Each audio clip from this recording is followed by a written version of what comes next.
Are you ready? What does it take to stop this manual crowd? Rain of terror. Filthy underground is the sound you've been missing. You got to pay the price, and it's gonna be a heavy one. Don't let your mouth get you hurt, bro. If you don't like hip hop, then turn this off now. Run back to Sean style. Do what I feel like the dog pound. The bar's open, so some more rounds. The bank open like the Rothschilds. I'm Beethoven with raw sounds. All in together now. Catch, bet, and foul. Bet a thou. You won't see the second round. Them weapons out. Life is a violent sport, dig it? That's why I raise my gun. I ain't no child support, nigga. Protect the fam, a Kruger hand slick. Take care of mine. 3 stacks told you about Caroline. Oh, stupid ass bitch. Yo. It's another Sunday, another week.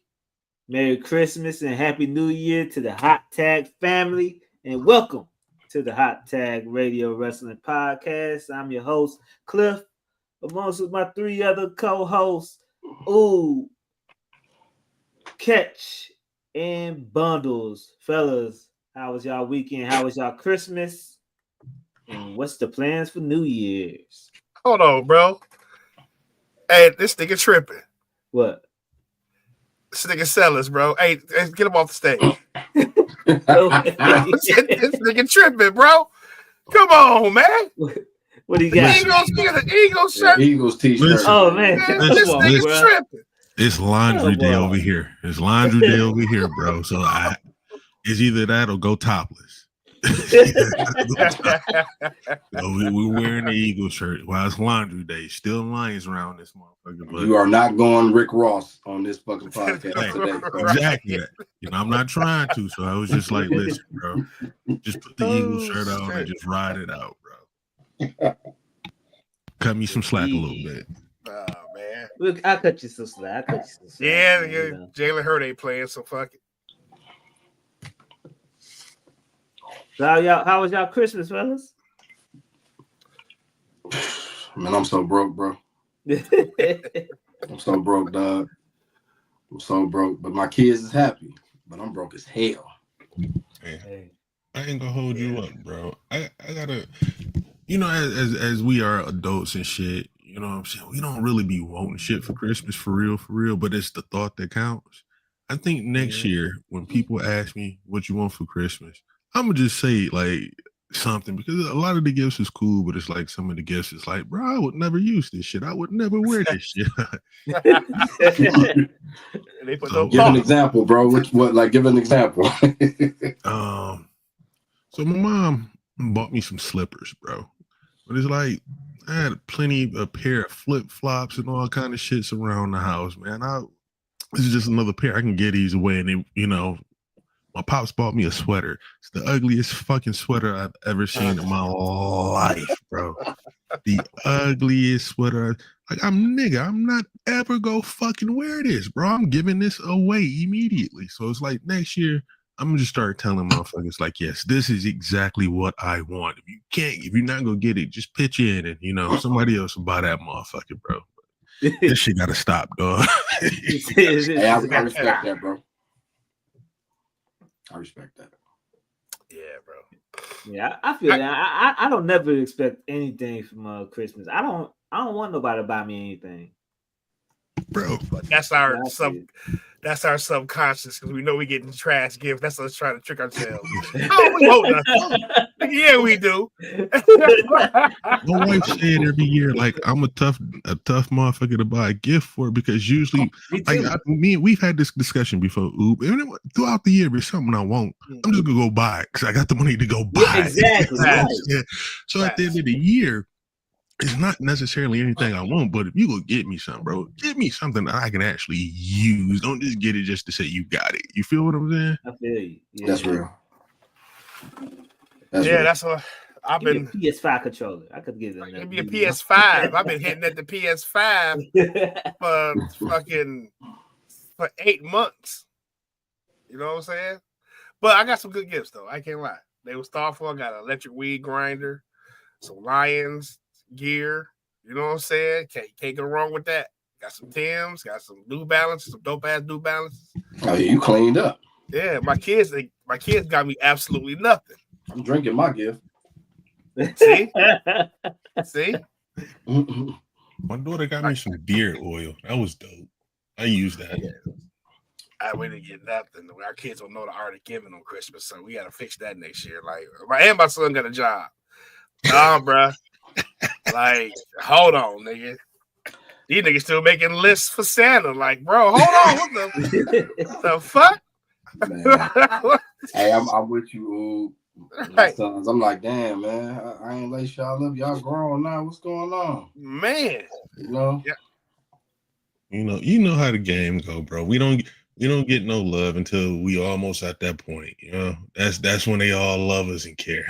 Nigga, right. Nigga, my stocking still got a bag of flaming hot Cheetos in it, nigga. I said, damn, I'm a thought.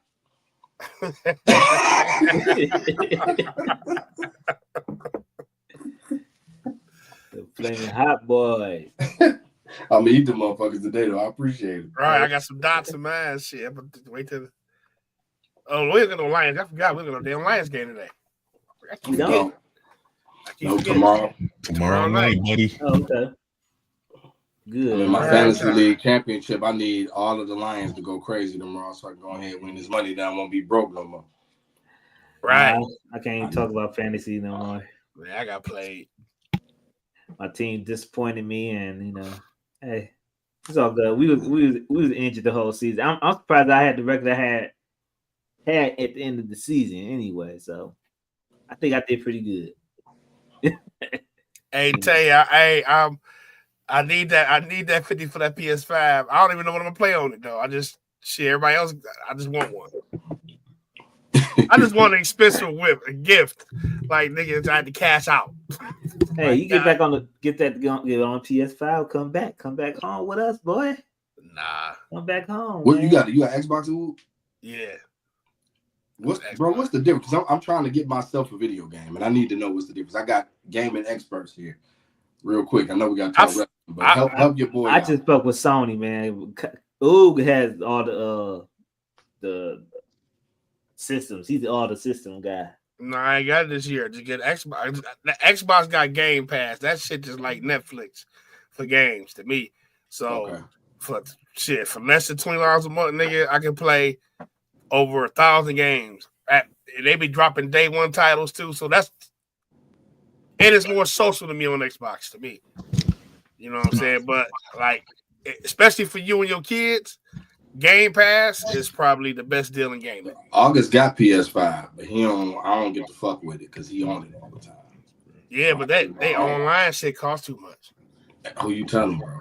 I bought man, it was cheap, man. Now that shit but you get a lot of free games, and it's almost like Game Pass. You get a lot of free games and monthly free games and all that type of shit, man. Like, I took that bitch out the basement. I took it out the basement to play it. It's just been sitting over there. Actually, I had a stack of PS5 games right here, just sitting this camera up so it don't knock down. But this Xbox right here get played. PlayStation don't get played, bro, at all.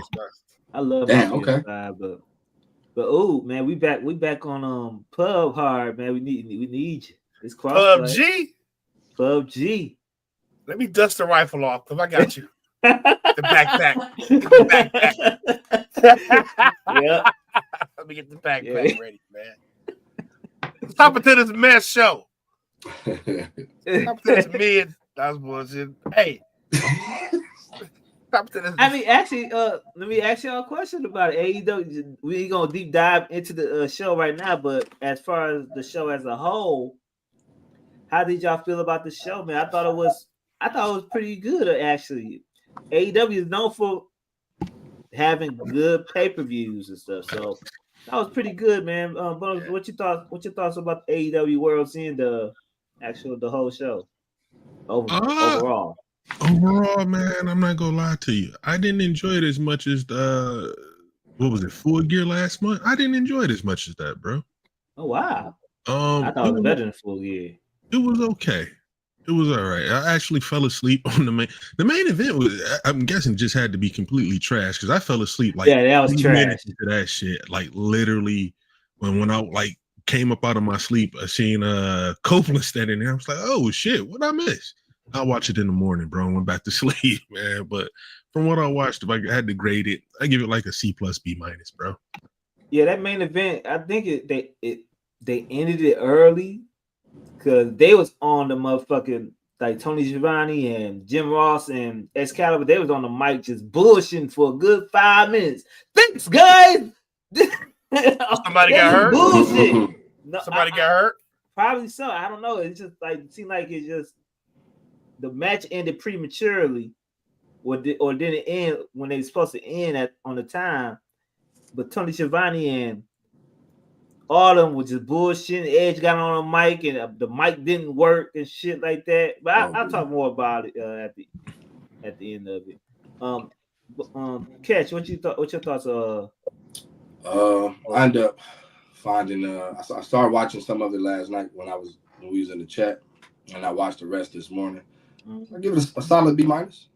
You know what I'm saying? As a whole, I give it a solid B minus. It was like you said, the matches would be dope, bro. Like they do, and then the surprises that we got last night, kind of, I was fucking with it. I was. What type of glasses you wearing? These are Ralph Lauren, and they got my script in them, so I just got gradient tint. Yeah, it look like what kind of like my glasses a little bit, man.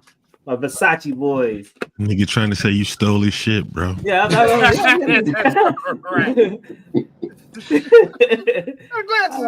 Glasses though. What you want? Oh, what's your thoughts on? You said you watched it this morning. What's your thoughts on it? I watched a little bit last night, this morning. I give it a C.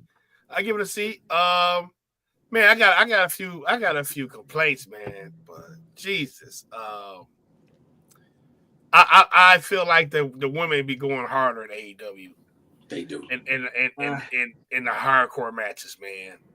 And WWE, I'm gonna talk about that when we get to it. They too pretty. We just had a War Games match that was pretty. Yeah. And they be because that power driver spot last night by Mariah May. Mm-hmm. Lord Jesus. Hey. And I hate that referee Aubrey. Everybody hates her, man. I don't know. Jesus. I'm tired of her. I'm tired of all the AEW referees because they referees low. Trash though. They referees is trash. Let's go on to shit. I keep on forgetting to put this on here. But keep on talking, fellas, while I do this about the AEW video. Worlds End. Just a C. C to me. Like Ken said, the matches bang. The motherfucking story getting to the matches, man. We know we're gonna have a good payoff. They don't know how to make the movie, bro. They trying. Yeah.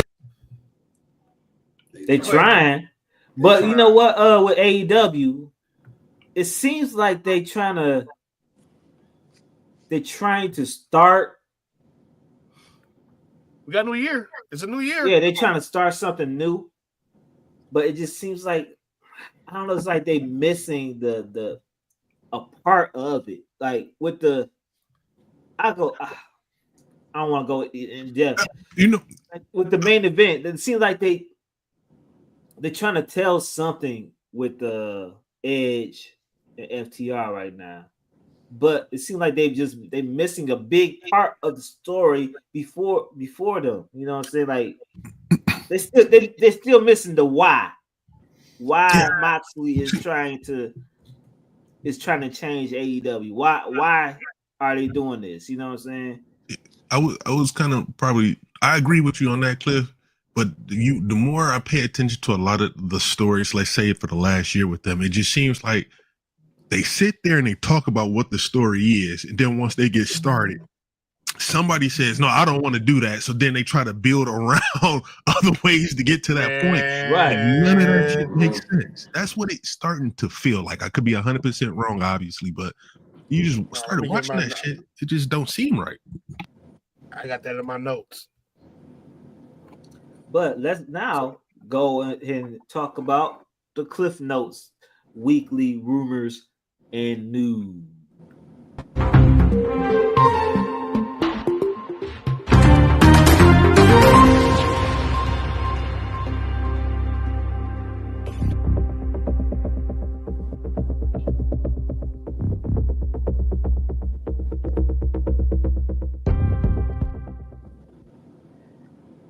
Yeah, man, it's been a lot of news going on, man, about WWE moving to all their PLEs to a 2-day format. Recent reports suggest that WWE is considering expanding their use of 2-day premium live events while currently only on WrestleMania.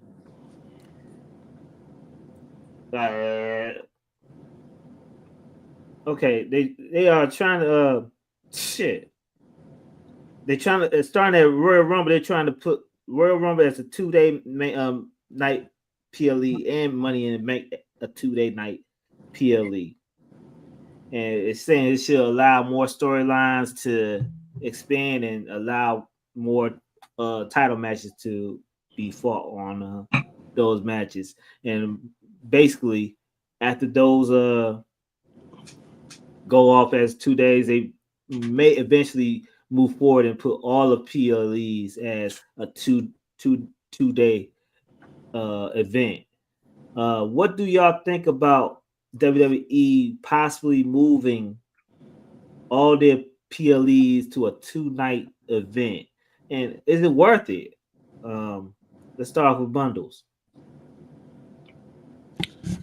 I don't think it's a good idea. I think it makes sense for shit like the Royal Rumble, WrestleMania, Money in the Bank, because you have to showcase, not necessarily showcase, but the flagship name of it, the Royal Rumble. You have a men and women's. You can have one for each night. Same with Money in the Bank. And obviously WrestleMania is the biggest show of the year, so it's obviously going to be 2-day event. SummerSlam, they're moving that to a 2-day event. Obviously, it's the biggest show of the summer. There's no reasons for shit like Backlash or End of the Line to be a two-night event. So, but if we got more titles that can be defended, we've seen the success of keeping these shows short and sweet, focusing on the main stories. You can switch it up every month, but we don't necessarily need all of these shits to be 2-night events, especially if we're going to be getting fucking Saturday night main event once a month too. It's not necessarily worth it. Keep it short and sweet. We're working wonders with what we got right now. Doesn't need to be, changed. And then on top of that, if you're going to do that, the company has to stay hot. Like through and through, you have to stay hot. Yeah. In order to give, this is essentially 24 days. You know what I'm saying? Pay-per-view. You have to stay hot. And in doing that, you run the chance of running yourself dry. You know what I'm saying? And it's not worth it. Just stay where we at with it right now. Well, with the expansion with the women mid-card titles and the don't matter. Don't matter. Don't matter. Keep it short and sweet, bro. We can have the US or Intercontinental title defended, at this pay-per-view this month, then next month, or the Saturday night main event. We can showcase that mid-card women's title, and then next month, Saturday night main event, we showcase that men's mid-card title, and then let the women get the pay-per-view spot. We don't need to go 2 nights, bro. Catch, what's your thoughts about the 2-night PLEs? It depends on if they are actually able to utilize the talent that doesn't get used and create and go in depth with the storylines. It's like I'm torn. Like it makes sense on paper when they talk about it, but when if we get it, is it gonna translate, in real time? Like I could see having men's and women's, but when you do the women's ones, and no disrespect, ladies, but you need to make sure that you stack the card so that way that the average, fan, or not even average fan, the fickle fan will tune in. You know what I'm saying, to that whatever day, is day 1 or day 2, depending on the hardcore fans are turning. We're gonna casual fans, right? Yeah, we're gonna watch. I meant the vice versa. Casual fans will tune in. Yeah, like I feel like we'll watch it regardless, but it just depends. Like I on paper I fuck with it. Like it sounds good, but is it going to be good? You know what I'm saying? I don't know if it'll be good. Like kind of like what Sellers is saying. I don't know if it'll translate, but the way that they explaining it is shit. It sound feasible. You know what I'm saying? Like maybe we'll get some of these cats that we don't see or who then disappeared and get them a good storyline going and we're able to have a payoff. But other than that, I don't know. From what I read, they said they're gonna start off with the elimination chamber, but Royal Rumble and the Money in the Bank, so they can separate the men and the women event on a 2-night scale, and if that have success in that as far as buy rates and ratings, they will try to move all the PLEs into the two-night event, depending on those two nights, and that's what I'm reading about. But they say they're gonna probably start that in 2026. Yeah, hopefully it's just the big four. Like, don't do every single number. Right. You know what I'm saying? Just do the big four. I was about to say that. Yeah. Say that. What's your thoughts? Catch hit it on the head with just be the big four. Mm-hmm. Because when you start separating the men and women pay-per-views, now we got to do elimination chamber. You know what I'm saying? So now we got to do. Now I will say some of those overseas events, a 2-night event makes sense for the fact of we all the way across the world. Let's give them more than 5 matches. Right. You know what I'm saying? Especially somewhere that we haven't been in 20, 30 years. So that Germany show, they ain't been there in what? How long? You know what I'm saying? 20 plus years, they said? Right. You know? So giving them a 2-nighter or giving NXT an overseas event the night before. So y'all got like a small mid arena event, then a big arena event that Sunday. You know what I'm saying? I can see 2-night events when you involve NXT. You know what I'm saying? But like Sella said, it's overkill, man. You don't need it. You don't need it. You don't need a 2-night Money in the Bank, I don't believe. I don't think you can knock that out in one night. You know what I'm saying? Royal Rumble, I get it. It's a big four. SummerSlam, I do get that. WrestleMania, I get that. Survivor Series with War Games, I'm growing weary of that because they started to just throw shit together just to have a War Games match. You don't need a 2-nighter for that. And they need to bring back the traditional, man. Bring that 5-on-5 back. Yeah, bring that back. You can have all your people because the problem with the 5-match pay-per-view, yes, it's better for us, especially the old heads. They like, I'm in and out. They have 5 matches. I ain't falling asleep in the whole shit. Took me a nice little nap beforehand. I'm good. You know what I'm saying? But you're leaving a lot of people off pay-per-view every month. You know what I'm saying? I'm not saying congest the card. You know what I'm saying? But keep that in mind. We're seeing less and less people on the pay-per-views. You know what I'm saying? Peep this though. Ooh. They don't get paid the pay-per-view money no more. You know that. So like Fact. I look at that when I say like I'm okay with the 5-match pay-per-views. I think for us and just fans in general, it allows us to enjoy all this shit more. We don't have to like last night, and I don't want to keep going back into it until we talk about it. It was a lot of matches last night. The first match was really good. The second match was really good. Then we got to a point where the matches were not really good, and I started to forget about the shit I just saw. That was really good. You know what I'm saying? Right. As opposed to like WWE, this is good, this is okay, this is good, big bang, we out of here. You see what I'm saying? You remember all that shit. But them not being paid pay-per-view money no more. I don't know them. I don't think they really give a fuck about not being on pay-per-view. They just probably cares more so about not being used at all. You know what I'm saying? Yeah. I think some do care though. I'm honestly like, that's just even though you don't get paid for it, that is a big showcase. You know what I'm saying? That's a dedicated day for a big event. It's a big showcase. I would have loved being on that Saturday Night Main Events card. You know what I'm saying? Somehow, some way. Right. But look, I do get it though, because that 5, 6 at the most is perfect. We went to SummerSlam. What was that? 8 matches?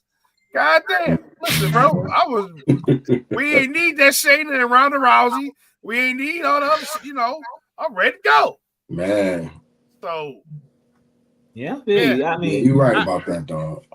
The two PLEs it might be overkill. I can see Royal Rumble though. I can see Royal Rumble.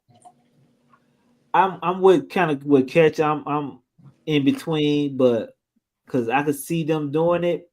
The only thing is the main events has to be great on both sides. You know, it had to be great. Because WWE actually their mid card is stepping up, but their main event scene that shit has to be great to balance out both days. Because probably one out of the two is gonna hit, but you need both those main events to hit, and the women have to come with it also. So, I'm topsy turvy, man. Like I said, I'm with it for the Royal Rumble because you can separate the women Royal Rumble matches and you get dedicate more time to them, and that's what I dedicate more feel we time for need. the men.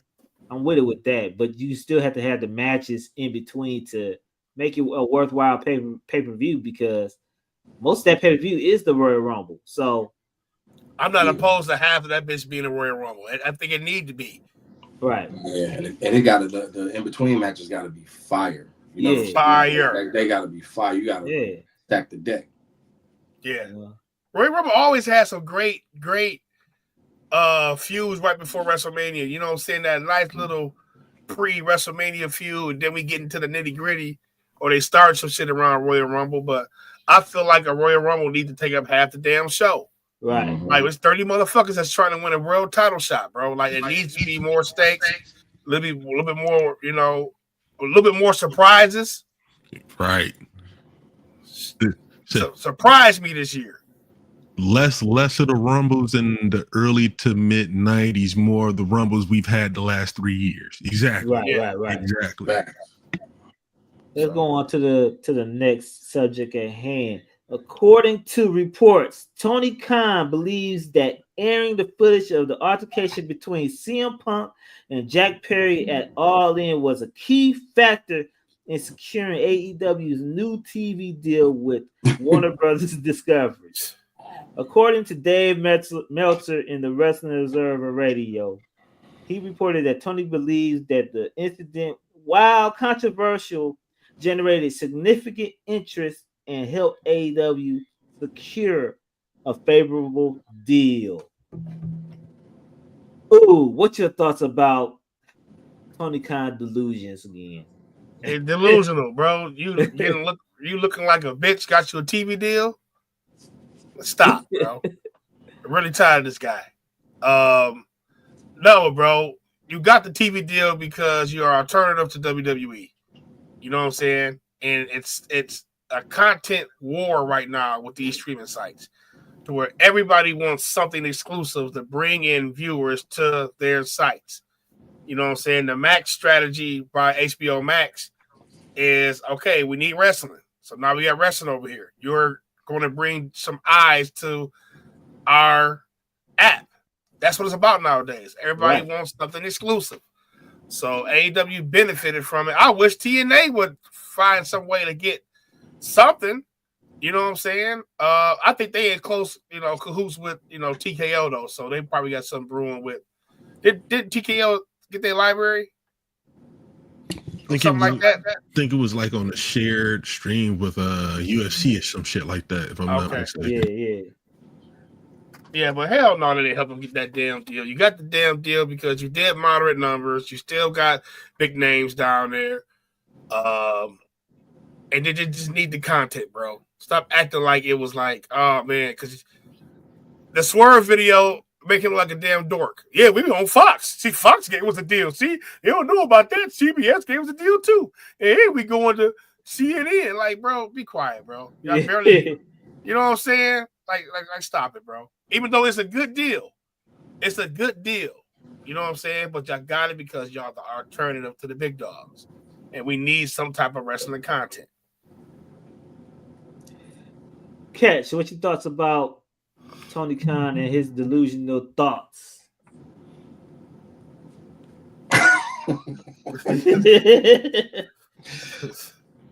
I got nothing, bro. That man delusional, Dave Meltzer, shut your bitch ass up. Dave Meltzer, Jesus Christ. Yeah, he reported it. It's like, man, I don't even know if it's real or it's just some shit. At this point, you just going off the fact that you've been around the longest. You might have just said some shit. You know, Meltzer and Tony Khan are best friends, so you know. Well, they two delusional motherfuckers who are idiots. Meltzer been talking about his ass lately, though, too.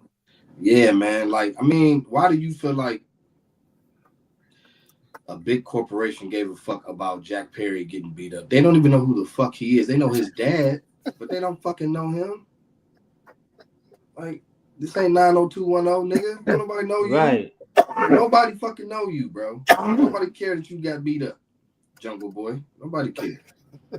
You lost the belt. We don't even care. I don't even know if you've been on TV because I don't care. I don't think he's been on TV since. He probably been on Collision or something like that. If that man never wrestled again, nobody would give two fucks. So that didn't get you the deal, bro. You got talent. That's all I got. Bundles, what's your thoughts about Tony Khan?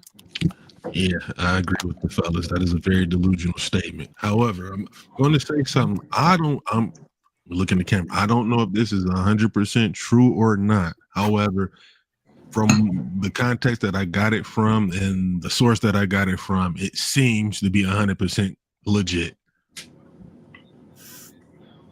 Fucking Warner Discovery owns part of AEW.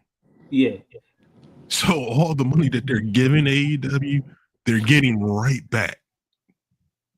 So yeah, it makes sense. I'm going to keep something that I have a financial investment in on TV to continue getting money out of it until I can't do it anymore.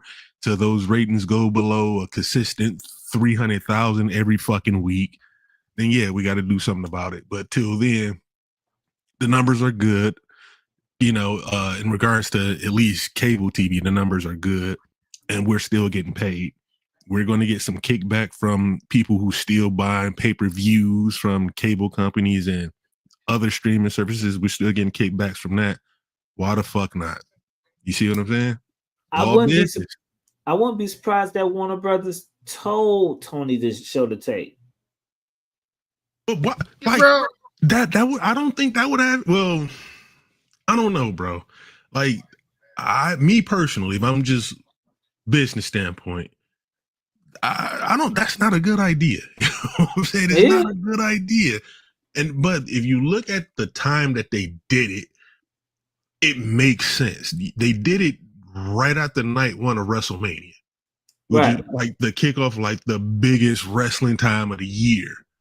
They announced that shit right then and there. So, if they don't announce that around WrestleMania, I don't think nobody even gave a fuck. Would even give a fuck. You know what I'm saying? You're right, because when they did announce it, I think nobody did give a fuck. Nobody cared about that tape anymore. Right after that shit happened, I think they try to do it in spite too. Try to get a rating spike. Try to get a rating. Was probably told by the big wigs, "Hey, bro, y'all trash. we gotta do something." You know what I'm saying? Tony was the guy that's panicked, and Vince ain't never say, "Hey, y'all want to see the footage of me getting socked by Brett?" You know what I'm saying? Like, right, come on, man, don't make sense, bro. Well, we did see him get socked by Brent though. We never saw it. We saw him walking out. We saw the what documentary was that? In the Shadows or Wrestling with Shadows? Yeah. We saw that footage. He was wobbly, you know. But Vince walked in that office. No, I would say this a million times on this damn show. Vince walked in that motherfucker knowing I'm about to get my ass whooped. Yeah. But that's the decision I'm about to make. That's the decision I'm about to live with. I don't care. I got my Bret Hart whooped my ass, y'all. A guy who grew up in fucking dungeons in Canada getting stretched by a fucking 65-year-old man. You know what I'm saying? That came out wrong. But one of the toughest guys in the industry. The fuck? Tony, I fear for my life, bro. You got yelled at. Hey, people, make sure y'all hit that like button. Make sure y'all subscribe to the podcast, man. more likes, the more likes help us out. So make sure y'all hit that like button before y'all leave or when y'all come in. Let's go on to the next topic. AJ Francis TNA contract is rumored to be up on the 1st of January coming up, and he was rumored to be backstage at World's End. What's your thoughts about AJ Francis possibly maybe signing with AEW? I could see him and my man from the tag team. I can't think of his name. Linking up, possibly, have a rap duo. What you thought about AJ Francis possibly going to AEW? I kind of want him to go back to WWE. He doing a good job, bro. He did a good job. He's a good heel. Reversing some things, man. I don't want to see him go to AEW, bro, because I like him again.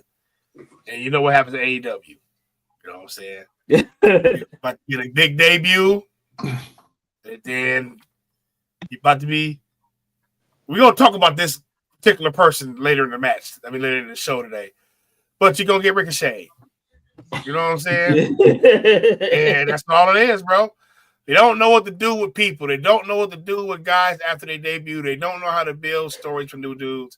I feel like a few more months on the indies, he can get back in WWE good graces and go back up there and be a good heel.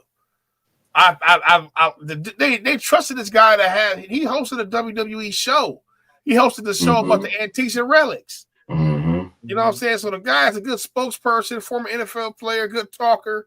You know what I'm saying? Just rub some people wrong that last little run. You know what I'm saying? So fuck A. I'm saying fuck AEW. I don't think AEW is the best place for him right now.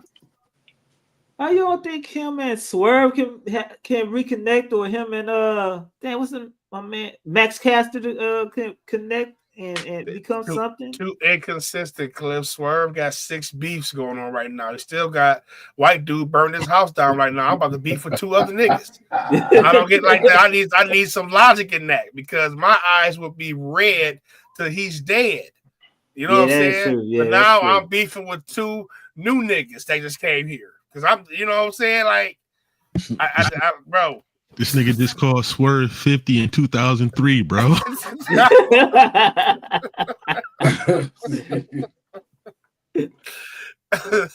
I'm saying though, bro, like it don't make sense to me, But he and 6 other storylines.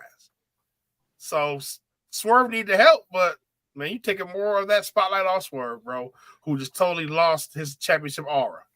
Yeah, you're right on that. Bundles, what's your thoughts about AJ Francis possibly move to AEW? I don't think he's going to AEW, bro. If it's anything we've all learned from watching AEW, they're ran by immature children, bro.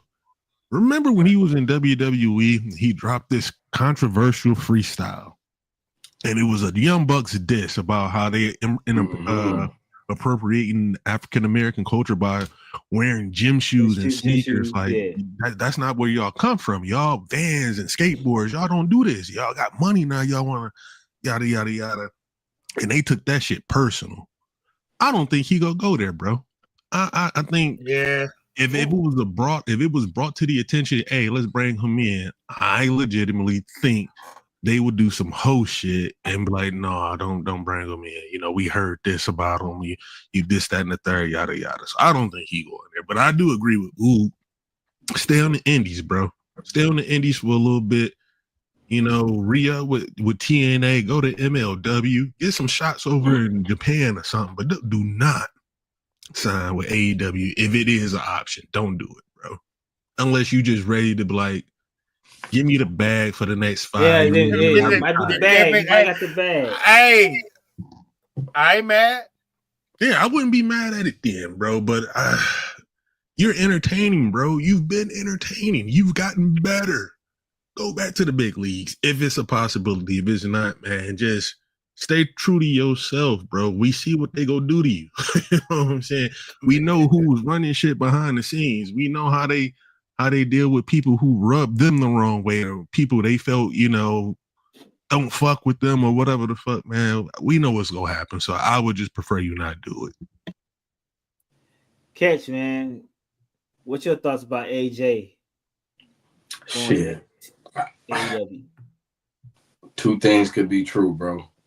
Bundles is right, like, and that's my guy, man. So, like, if he do go to AEW, if the bag right, man, you know what I mean? Go get that money, bro. But AJ is super entertaining. Like, his promos is crazy. Right. Like, if he did end up in AEW and they didn't put him on a leash by default because he comes up with his own shit, he probably would end up resonating more. If they keep him a heel, he would resonate more with the audience just because he naturally is an asshole. You know what I'm saying? When it comes to his promo work. But career-wise, I think he should just stay independent because I feel like he showed his worth more and got better in the ring going independent. Like, I'm like super proud and impressed at the same time. Like, bruh, like, you know, niggas kind of left him for dead for real. You know what I'm saying? Like, like the way that they did him, it was right after the when they was on the Flop Dollar shit, and then Cuddy. For him to start bouncing around and end up in TNA, then the match with Nick Nemeth a couple weeks ago was actually fire. Like, he showed it. I mean, obviously Nick Nemeth can make damn near anybody look good, but like, he looked good in the match. Like, yeah, dog, don't go to AEW unless the bag right. Just stay on the indies. Keep cooking. Because I don't know if y'all saw that I sent it in the group chat. The Christmas shit he did. He pulled up somebody mansion and he did like a little Christmas freestyle. Had the whole Santa. Oh yeah, I think I saw it. Yeah, like that shit was fire, bro. Like, he really like puts a lot into it. Then come to find out it was with Montez and them and all the rest of them at a fucking Christmas party. But the fact that he think on the spot like that, like, I got a camera, nigga, I'm already going to a Christmas party, nigga, cut this bitch on, hit record, let me cook. It's like, it's something there, but AEW would hold that shit back. And that, I forgot about that Young Buck shit. We got a rapper already. We got Matchcaster. Right. I ain't gonna even get it. Yeah, man. Like, I'm gonna ask y'all a question real quick. Nobody from WWE or AEW, who was the hottest wrestler in the US today? Well, let's say prior to today. Let's say throughout the whole year, who was the hottest name that wasn't in AEW or WWE? Joe Hendry. Joe Hendry said that he was his favorite guy to wrestle all year. All the matches he had the most fun working with AJ Francis, programming with AJ Francis, the back and forth with he enjoyed all that shit. Right. So he's got the endorsements, bro. He's got the endorsements. He does, man. Just got to pull a Drew. Have the right machine, man. If you gonna go in a bigger promotion, the machine got to be behind you. And I can't see AEW doing him any justice or letting him be himself. Yeah, I feel that because AEW just have that track record of bringing in people and not just look at Deanna Purrazzo. You know what I'm saying? So hey, Glitch, bro, that's when I was in therapy. That was my therapist always said, you got to check a person's track record. You know what I'm saying? When this situation happened, what did they do? Bro, the track record is fucked. Like, hell no, bro. I got to see. If I was him, I'm waiting 6 months. Right. Anywhere. Let me see how y'all stories coming along. Let me see how y'all. I'm gonna do Ben Johnson. Right. Nah, bro. I'm gonna keep my good ass job right now. I'm gonna see how y'all handle this off season though. You know what I'm saying? Okay, y'all get Shador. Okay. You know what I'm saying? Here I come. You know? Yeah. Oh, yeah. So, yeah, bro. Wait. Right. Want to know what's crazy, Cliff? You bring up Deanna Purrazzo. I remember when they signed her, She was supposed to be the one that's leading the women's division. Man, it was busted. Yeah, right. Damn. Bro, She caboosed that motherfucker. She co-main eventing fucking Rampage and Collision now, dog. Right. she main event and Rampage next week, and it got canceled last week. You know what I'm saying? they thought they was about to they brought the Joshi movement in, and Dick Captain. They had all type of. Come on now. I think they are about to do her and Tony Storm though. I think I did see that promo the other night. Tony Storm's still over, bro.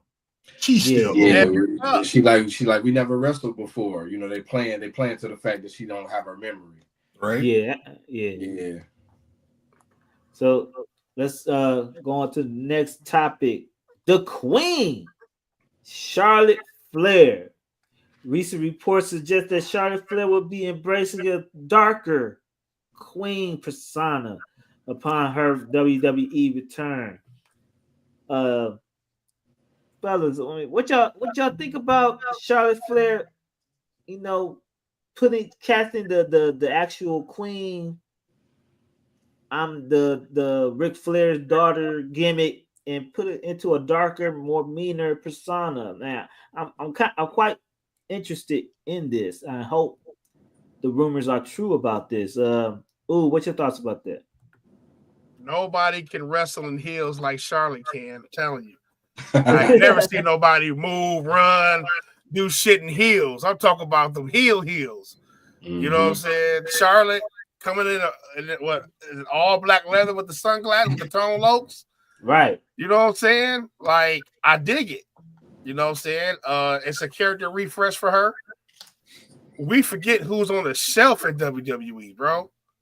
Like, goddamn, Charlotte Flair, Becky Lynch, you got a pending Jade Cargill return with that storyline already, you know what I'm saying? So the road to WrestleMania on the women's side with 2 new belts is and the Money in the Bank that's still being teased every week, it's about to be a motherfucker.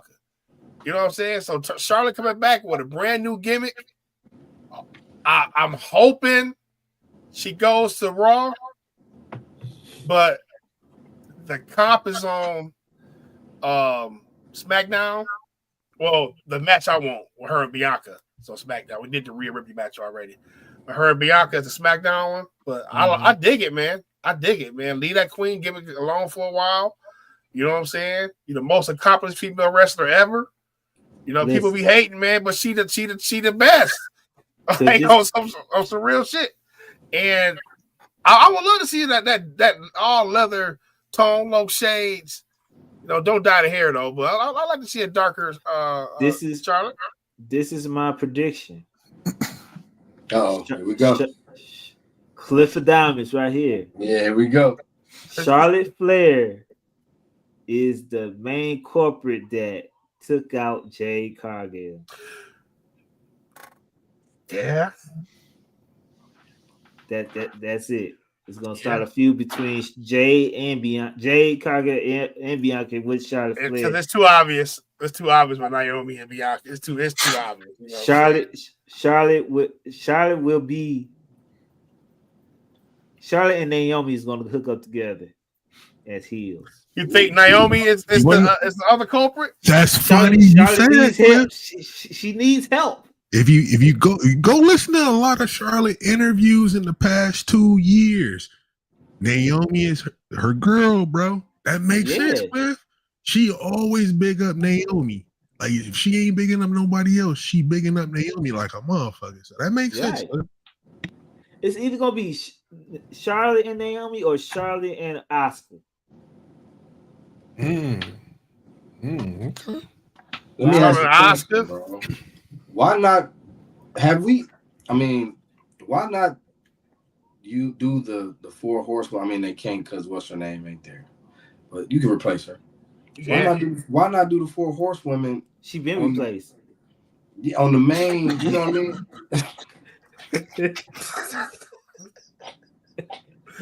Sasha, Bianca. That's when the problem started. Why not do the 4 horsewomen on the main roster and make them? Because this low key, this is the last go round, dog. Like them young ladies that's on NXT ain't no punk bitches. They are fire, like a lot of them.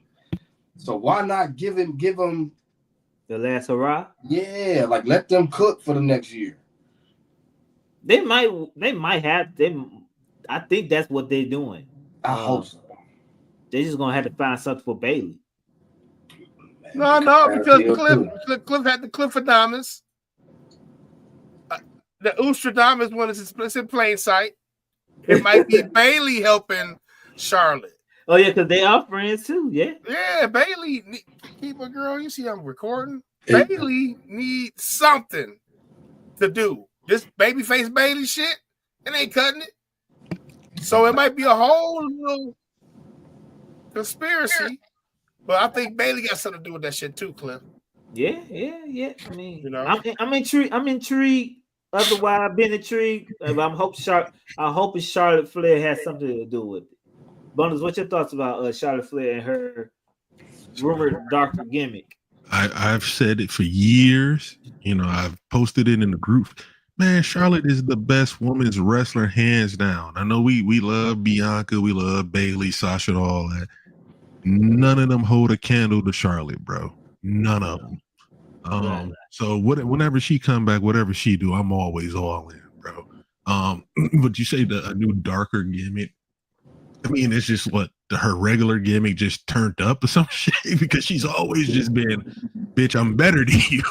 You know what I'm saying? That's just always been her shit since day one. I'm just better than you. You know?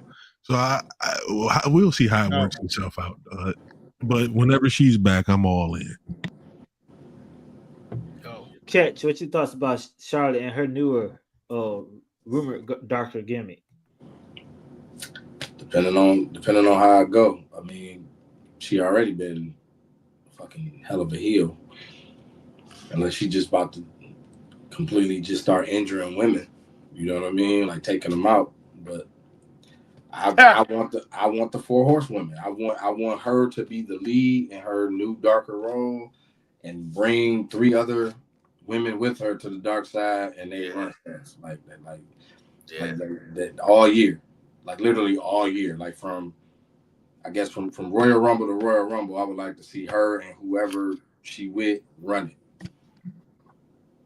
That'll give you a different War Games team, you know, of an actual woman faction that's dominating. Yeah, and that they need to be taken down instead of 2 weeks beforehand. Hey, we got beef. Okay, yeah, let's do War Games. Yeah, and now we got that mid-card. We got mid-card titles for the women too. I want to see the same thing I saw as a child with her pops and Tully and Arn and whoever whoever you want to slide in that Luger. I want to see that. That's what I want to see. And have all of them. That would definitely separate the main event women's scene from the mid-card scene when Charlotte comes up also. So they just have to bolster up that mid-card scene on SmackDown, and shit, Raw just need people.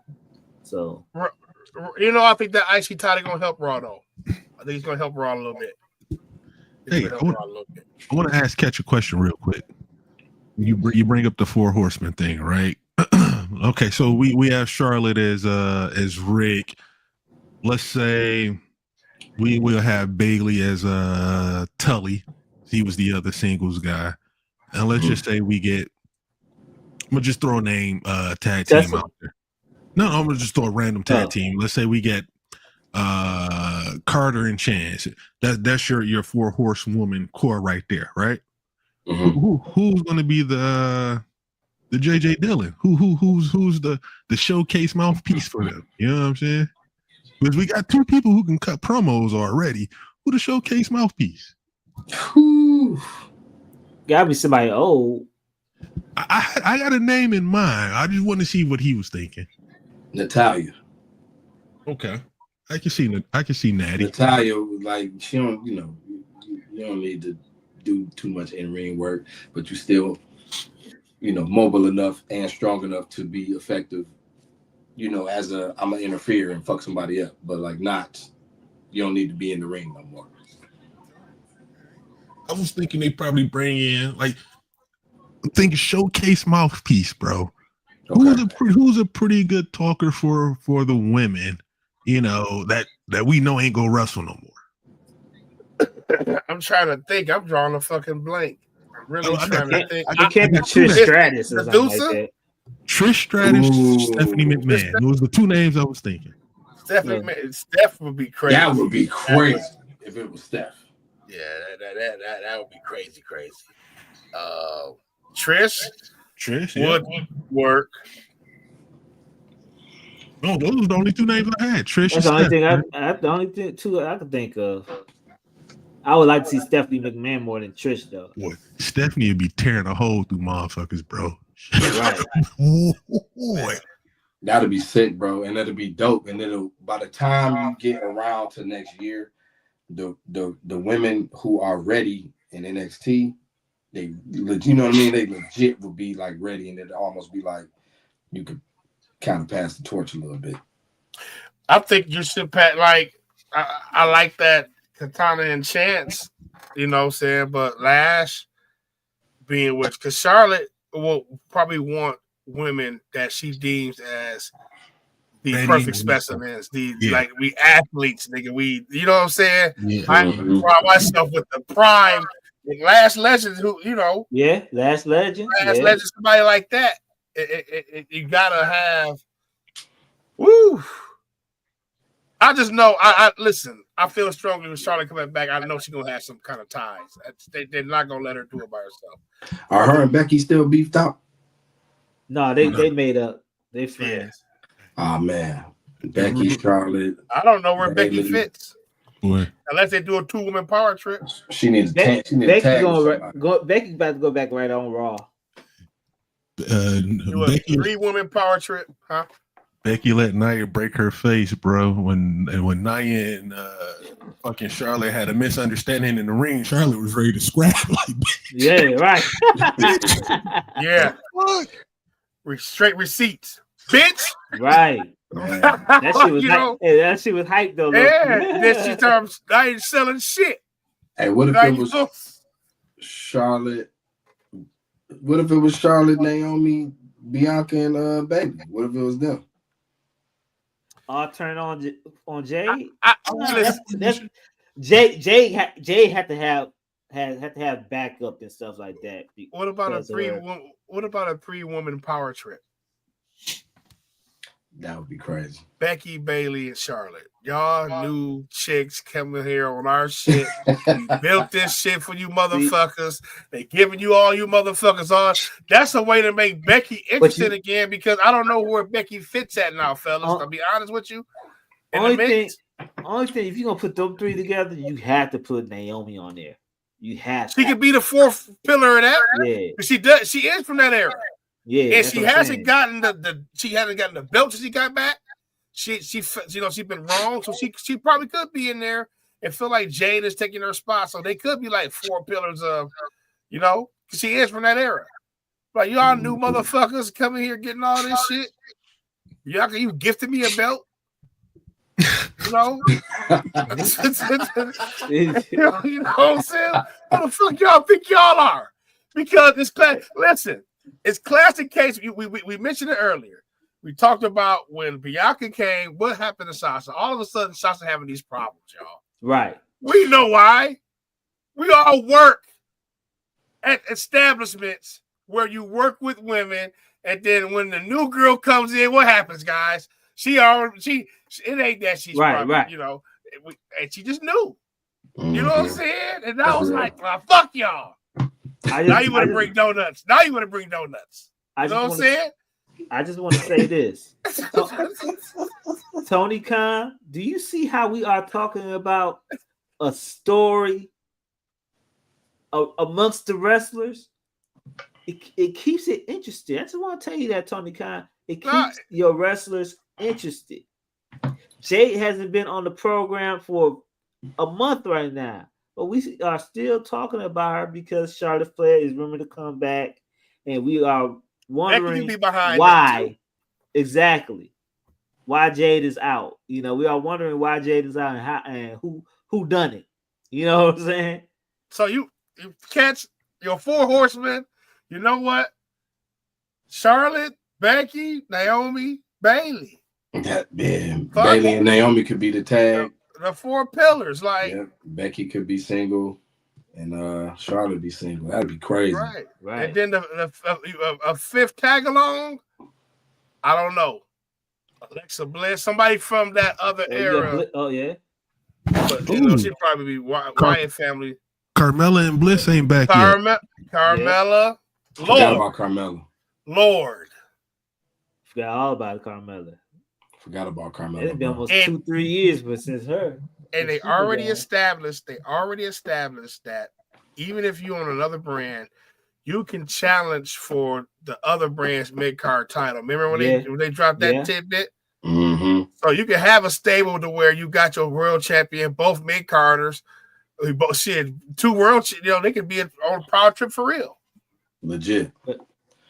Tony Khan, if you got $700K, you can get all 4 of us, bro. Man, shit, 1.2 now. Exactly. 2025. Let's go on to the next. Let's go on to the next topic, and it's the AEW Worlds End pay-per-view that was just last night. I thought it was a pretty good pay-per-view, man. As far as the matches wise, from what I said, my stream was kind of messing up at the beginning and stuff, but it started getting better at the end. So, not at the end, but in the middle and stuff. But I watched it and I thought it was pretty good. I enjoyed it. Let's start off with the first match, man. I'm gonna skip the pre-show because it's the pre-show. It's just matches. The pre-show is just matches, man. So I really don't watch those like that. So they should just be vignettes. And starting off the show was the AEW Continental Classic semi-final match. The Aerial Assassin Will Ospreay versus Kyle Fletcher. A very good match, man. A lot of people was disappointed because they wanted Kyle Fletcher in that final. I thought it's Will Ospreay, Kyle Fletcher. I thought it was a very good match and high flying, hard hitting. Will Ospreay was bloodied up and stuff like that, man. But I was amongst those people that was disappointed, and I wanted to see Kyle Fletcher get pushed up a little bit, man, instead of seeing the same old final, But what's your thoughts about Kyle Fletcher losing to Will Ospreay? You think Kyle Fletcher? You think Tony Khan was about to give us Kyle Fletcher versus Okada, and he had a chance to give us Ospreay and Okada, but he was about to blow that load right there. You know what I'm saying? So y'all knew he wasn't gonna give it that Kyle Fletcher. Man. You know what I'm saying? And which would probably been better for Kyle Fletcher for somebody. I thought, I ain't like him a few months back, but now I'm like, damn, boy, kind of cold. You know what I'm saying? I think that probably have been a good rub for him. We don't need that Ospreay Okada match this damn early. No. You could have built that shit the fuck out. We don't need that. We don't need no Kenny Omega tease. Pete, preach, bro. Yeah, you know what I'm saying? So it's like, bro, my notes here, man. The no selling. The no selling. Got my notes, guys. You know what I'm saying? The no selling bothers me. I don't want to, you know what I'm saying? Make this quick. The no selling bothers me, bro. A Poison Rana. I am dropping you dead the fuck on your head, bro. And you can stand up. And now you can do a fucking flying elbow. Bro, that don't even make sense. And that should be ruining the matches, bro. The near falls.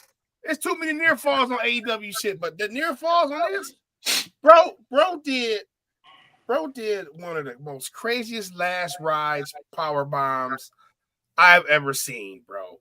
Like the way he just threw him up and just came down with the cradle. Man, And after he did that, I forgot what movie he did before that. I didn't put him, But bro, the Brain Buster. He hit the nigga with the Brain Buster. Then the last ride, kick out. Then I'm about to lose to a Styles Clash. All that, I lose to a Styles Clash. So good match, bro, but the no selling, man. Please. Come on, y'all. Damn. Bundles, what's your thoughts about this match? Hey, spoiler alert. This match is exactly like 3 other matches on this card, bro. Spoiler alert. Oh, definitely. Yeah. Exactly like. But as far that's as the AEW match, problem right there.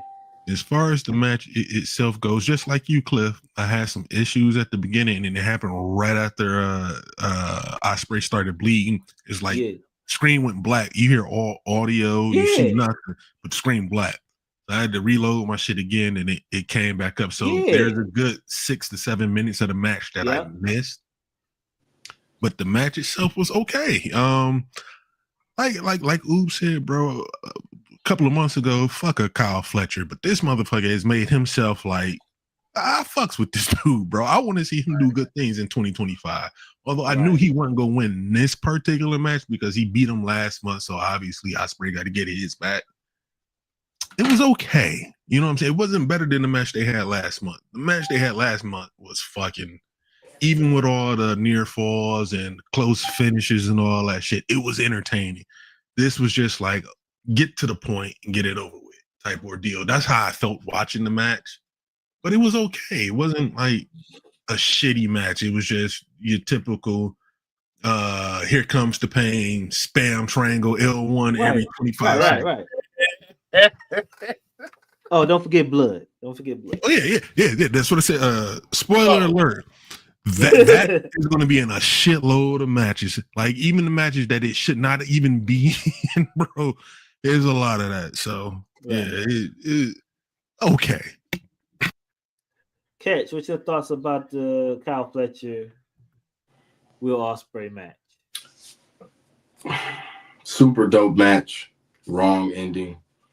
B+ because of the wrong ending. And like Oob said, the near falls and the no sales.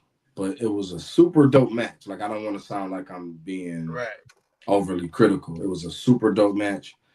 But like Oob said, man, give us Okada realism and give us Ospreay in July.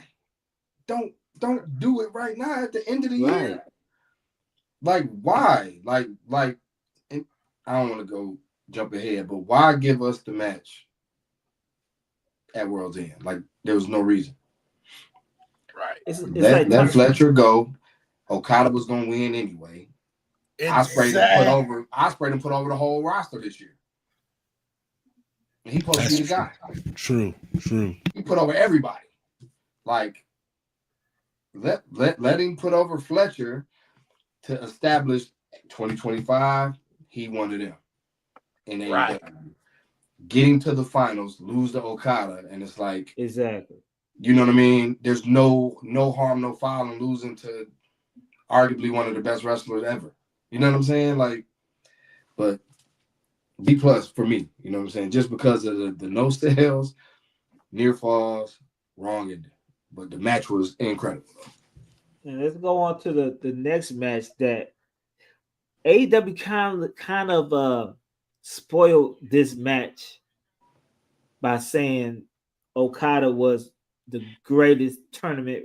He probably spoiled the whole tournament by saying Okada is the greatest tournament wrestler of all time. Yeah, he is though. I mean, he is, but they kept on saying it, which put you in thought that Okada winning this tournament again.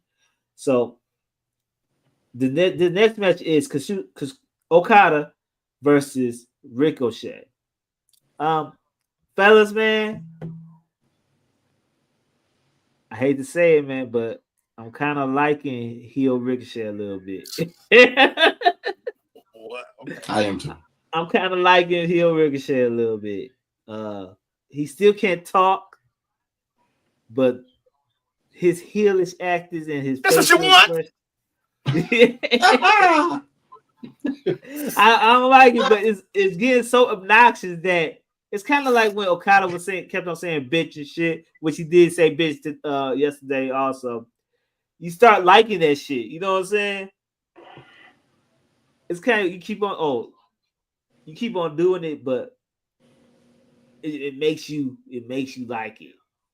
So that stupid shit Ricochet is doing right now, it making me chuckle a little bit. But man, I wouldn't mind having Ricochet or Kyle Fletcher in the finals to boost them up this time. But Okada wins this match. It was a Ricochet match. It was an Okada match. I'm still not seeing the Okada I want to see, really. Like I've been saying, man, ever since I saw Okada versus Kenny Omega, man, I that match in New Japan, it didn't show me anything really with Okada, man. And it's Okada's still not showing me anything. Maybe I'm wrong, but I'm not seeing nothing good about Okada I like besides his funny promos in AEW. Bundles, what's your thoughts about Okada beating Ricochet in this tournament match? Be honest with you, bro. I thought Ricochet was gonna win that match, and the Syndicate was gonna help him beat Ospreay for some odd reason. That's what I thought was gonna happen. That would have been interesting. That would have been interesting, though. I'm gonna say this though. I'm happy it didn't happen. We're gonna disagree on this, Cliff. I think that match last night was probably Okada's best match in AEW, bro. Like he hasn't had a lot of singles, dope singles matches. They've just been kind of like slow pace. I'm barely doing this, you barely doing that. Middle finger, bitch, rainmaker. That's it. Right. This was more closer to some shit we would have seen in New Japan from him. So the match was actually pretty cool. And like we've been saying about Ricochet, with him being like kind of a lame ass nigga as a heel, it's entertaining. You know what I'm saying? Not just I'm a badass heel. Like, no, you're not, bro. You lame as fuck. So him being the lame ass heel works. It's entertaining. It's I want to see what they go do next type shit. The match was cool though. Again, it's AEW, bro. So I'm gonna go on mute. Ooh, you go next after him. It's an AEW match. I'm not go shit on it because it wasn't a bad match, but it wasn't like the greatest match ever. It was good. It was a really good match. It's something you can go back and watch again and again. It was solid. So overall, if I had to grade the match out, I'd give it like a B for sure. I don't like heel Ricochet, bro. I felt like what happened at the end of the match, I felt like that buried him. Like, bro, you got the whole they passing out toilet paper to throw at you, bro. Well, why would you agree to that? Like, that might be the new thing. I know I'm taking on this new heel persona, but I'm not about to let y'all. Man, the reaction you wanted is people throwing toilet paper at you, bro. The heel I understand you trying to. And I understand the lame heel give it. I'm gonna win. Yeah, I get more points than you guys. Like you playing that annoying little brother. You know, like, bro, that shit's gonna backfire with today's audience, bro. I'm telling you, they already they just not liking this dude. Now, I can see it working. I can see Samantha coming in and being a manager for him, and they just getting just all type of heat. I don't know how he would react to some of the shit they be saying to her ass, though. You know what I'm saying? Nah. Like, bro just feel like he just can't take it. You know what I'm saying? But I'm gonna say this though. Other than looking like a complete bitch, but Swerve come out there throwing toilet paper at you. Ricochet is the best seller in the world, bro. Like nobody sells like Ricochet. People say it's like Will Ospreay, like, you know what I'm saying? Hey, nah, bro, it's Ricochet. This was Okada's best match, and his match later on, especially with Will Ospreay. But this has been probably one of the best Okada's been looking in AEW so far. Bro got the bag and just been chilling. He just been saying bitch every week, bitch. You know what I'm saying? making $5, $6 million a year. You know what I'm saying? But the Yeah, Rainmaker he hit on Ricochet. Yeah, that was about time. Ricochet just it looked like if it looked so weak so far at AEW, bro. But Ricochet showed that shit. That whole feel like he broke his neck, bro. Mhm. You know what I'm saying? But right person won, good match. I gotta see how this Ricochet heel should play out. He looking like a bitch to me right now. Catch, what you thoughts about Ricochet and Okada? Good match. Okada super entertaining. I also felt like it was his best match. I'm hoping that the Ricochet shit end up leading to him being with the Syndicate. You know what I'm saying? Like the funniest shit though was when Okada hit all four ropes and gave that nigga the sucker smack to the head, bro. I damn near fell off the damn couch laughing, bro. That was like funny as fuck. But I mean, I thought it was the right outcome. Okada won. Another solid match. I'm gonna give it a B+ too. You know what I'm saying? Especially having to be the match right after that Ospreay and Fletcher match. I don't know. We got to see where we go. I want to see where we going. And Omega, Omega showing back up. That was dope. I want to see where we're going, and if we're gonna play the long game. Tony Khan, you got some dream matches that you just giving away for peanuts. I don't know why. We'll see what you do. Let's go on to the next match. Is the AEW Women's World Championship Street Fight, which I did not know anything about. The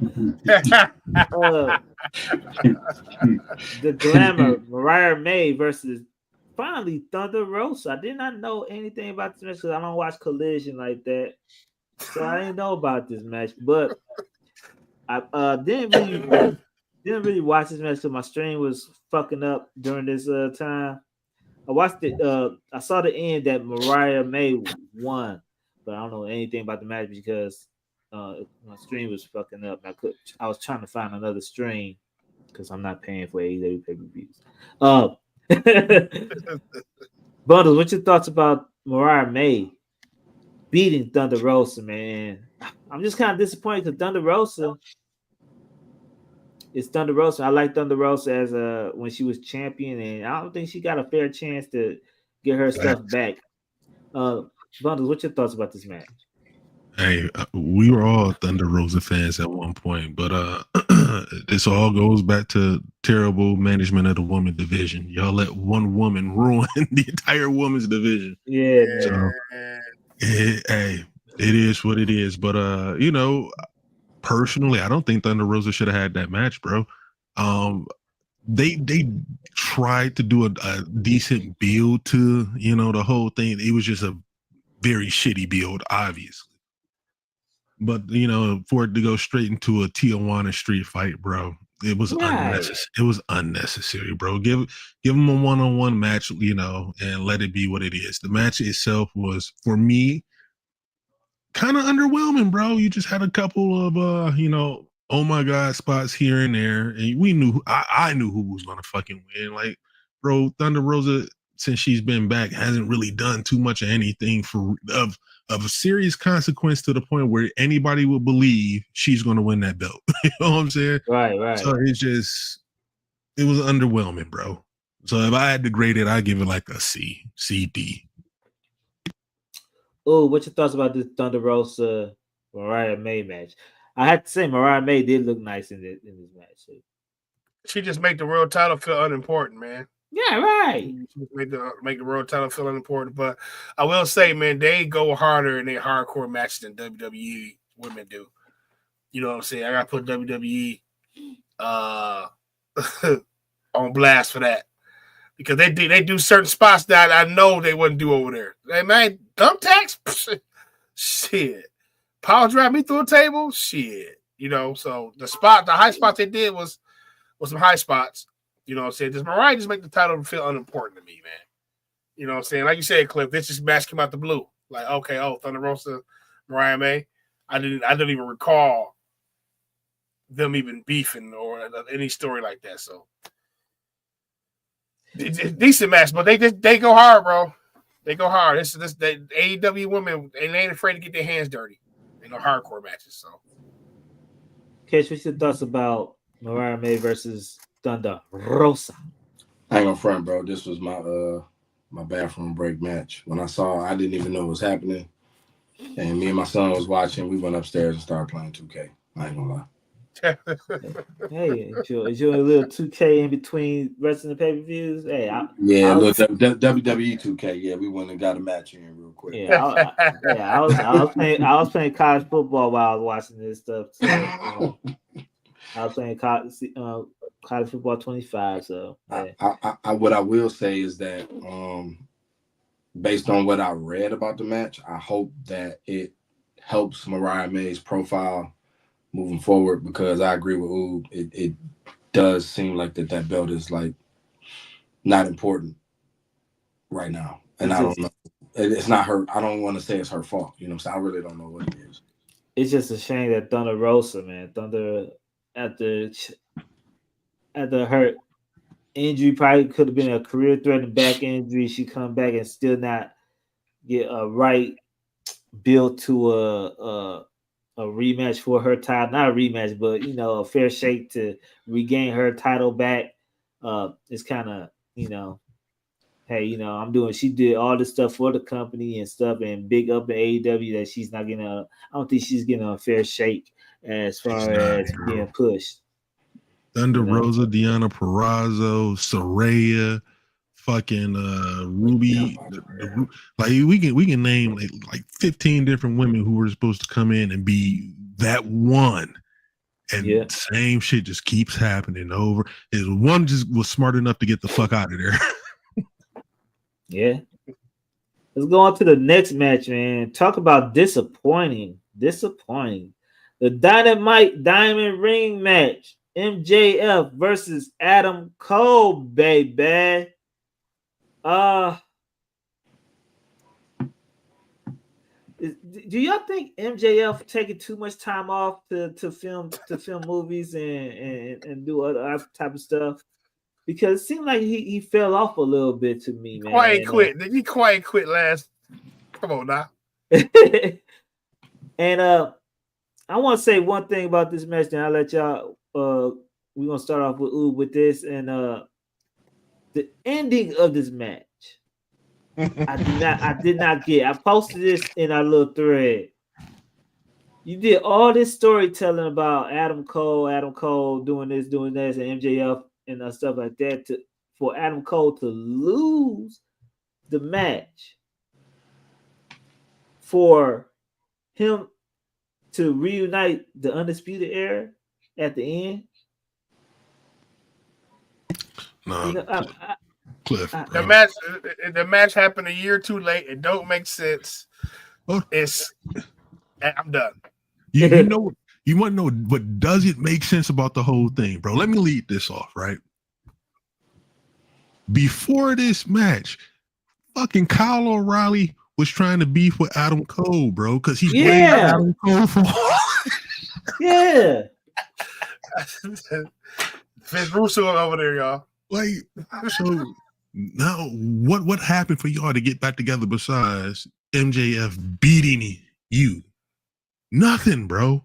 There was no vignette or pre-record where it shows them trying to talk shit over. Literally for the last 2 to 3 weeks, every time Kyle O'Reilly saw Adam Cole, they had to keep them separated by them other motherfuckers because he didn't trust Adam Cole, because he blamed all of this on him because you can't beat Max. He's too evil for you. This is all your fault. Now we back friends, bro. Makes zero fucking sense. The match was boring as fuck, bro. Very boring. At this point, bro, these niggas shouldn't even be on the same show with each other, bro. Because I feel like they're gonna find a way to come back around to this. This is, like Oob just said, this shit is years too late, bro.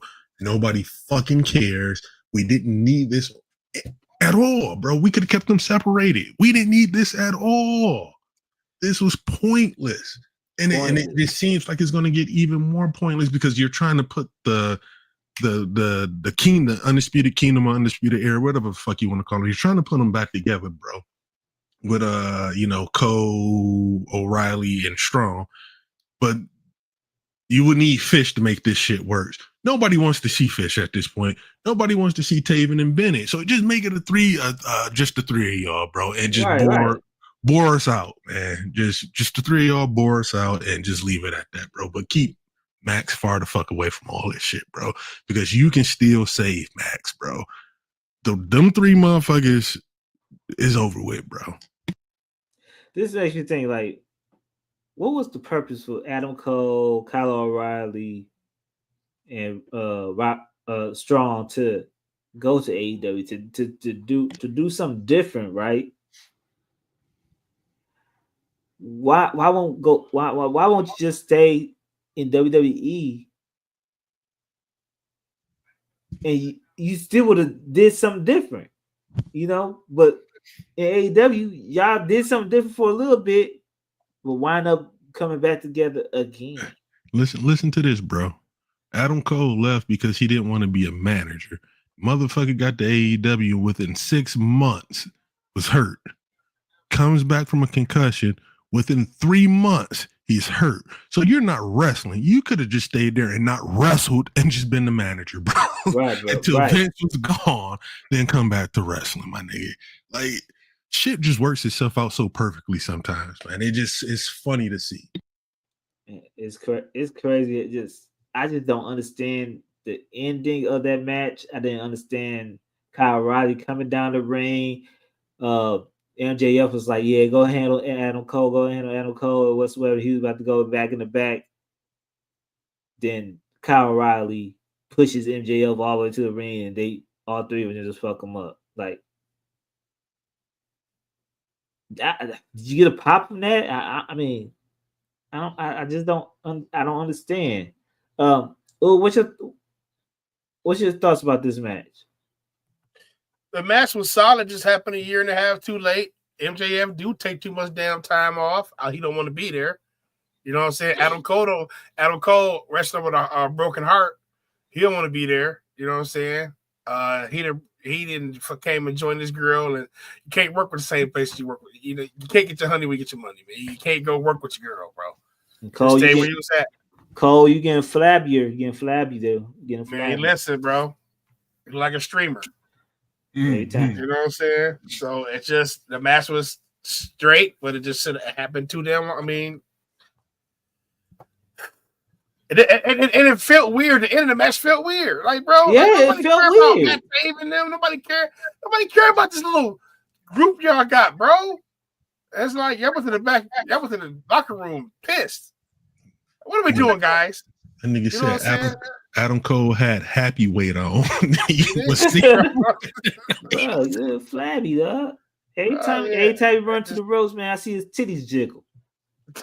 He get the moves now. It don't make sense what he's been doing for the last 2 years. This has been one of the most atrocious runs in wrestling. Cash, what's your thoughts about this match, man? Man, I had to mute my fucking mic, bro. This nigga said he built like a streamer.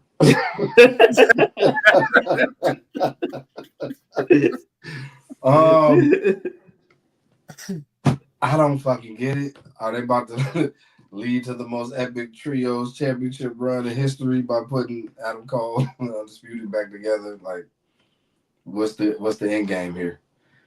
It didn't make sense to me. Like, at least had the nigga with matching shit on. Like, nigga came out the back with a white tee, like he was in the Death Riders, and just threw the nigga in the ring. They did their move, and then MJF rolled off the ring, and it's like, yay, we back together. And it's like who said, like, who gives a fuck, bro? Like, nigga, this ain't NXT, respectfully. Right. And then, why are you not taking care of your body, sir? You know that you're 5'8", 160 pounds. Like, why are you not? You should be at every Planet Fitness. You should get the black card and go to every Planet Fitness wherever y'all travel to. You can be my guest, man. You can be my guest, though. Yeah, bro. Get come on, Adam Cole. You got to get right. Like, You are like reverse LA Knight. Like LA Knight took a chance on his stuff not being a manager and it worked out. That nigga said. And then you took a chance and failed. Like BK Day. Yeah, man. I'm gonna do one more little cliff rant, man. AEW people. AEW people, y'all gotta stop wearing your own personal clothes onto the TV, man, because y'all can't dress like y'all need to start dressing like wrestlers, man. You know, the one thing that impresses me about Pac that he wears the same shit everywhere he goes. He just be funny too, bro. Niggas be in the middle of the desert with clothes on. He got on his ring attire, bro. Like, hey, these fools got to start dressed like wrestlers because I don't understand what they be wearing to the ring, man. Come on, man. Like, wear your ring merch or something. Like, I don't know. That's just my ring. Like, come on, man. Y'all just like y'all don't give a fuck at all. Jesus Christ, man. AEW. Did I say I like this pay-per-view? Oh, you gave it 10 stars, Cliff. You gave it 10 stars at the very right, sir.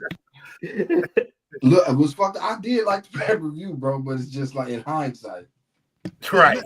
I don't know, bro. Like I said, after the first two matches, bro, that shit was downhill for me. I'm sorry. What about this next match? We're going to go to this next match, man. Another match that I didn't know about that I probably would have been interested in. The Alpha Takeshita go against Powerhouse Hobbs. Two of my favorite AEW wrestlers of all time. But it didn't have no build to it, man. And it was an okay match when I was from what I saw, but it didn't have no build to it that didn't pull my interest in it. So I wasn't really interested in watching this match. But from what I did see from it, it was okay, man. But I thought that this deserved a better story. This is getting too repetitive right now. This deserved a better story because of they was in the same crew, basically. And I enjoy watching Takeshita on TV, and I enjoy watching Powerhouse Hobbs. I just wish Powerhouse Hobbs had more time on Dynamite. Bundles, what your thoughts about this match? It was a build to it, and just like the Thunder Rosa and Mariah May, it's just a shitty build. A week and a half, 2 weeks at best. Okay. So a shitty build. So the match was okay. It wasn't, it didn't set the world on fire. And again, because of the shitty build, Hobbs was not around long enough. It did anything that warranted me to believe he was going to beat Takeshita, and he didn't. So, that's just that. But the match was okay. You know what I'm saying? I didn't know Hobbs could sell his ass off, bro. He sold the fuck out of that knee in moments where it just seemed like he shouldn't. But it all worked itself out. It was a solid match, bro. One of the 3 of my favorite matches of the night. But again, it was just one of those things where I know my guy wasn't going to win. You know what I'm saying? Yeah, so it's what it is. Kesh, what's your thoughts about this match right here? I enjoy watching the match. You know what I'm saying? Like I said, I always base my things off like actually watching it. Like I enjoy watching it. I thought it was weird that the referee took Powerhouse Hobbs' fucking knee brace off. Yeah.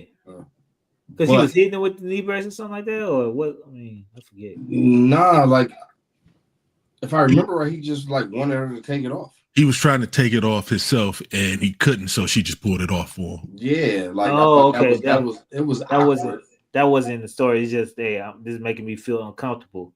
I can't. Yeah, and then only for you to, for Takeshita to capitalize on you not having the brace on. But other than that, it was solid. You know what I'm saying? It was a solid match. Like, I fuck with Powerhouse Hobbs. Like, my stupid side of me was like, man, I hope he win. But, like, my brain was like, nigga, ain't no fucking way he gonna win. Takeshita is on the run.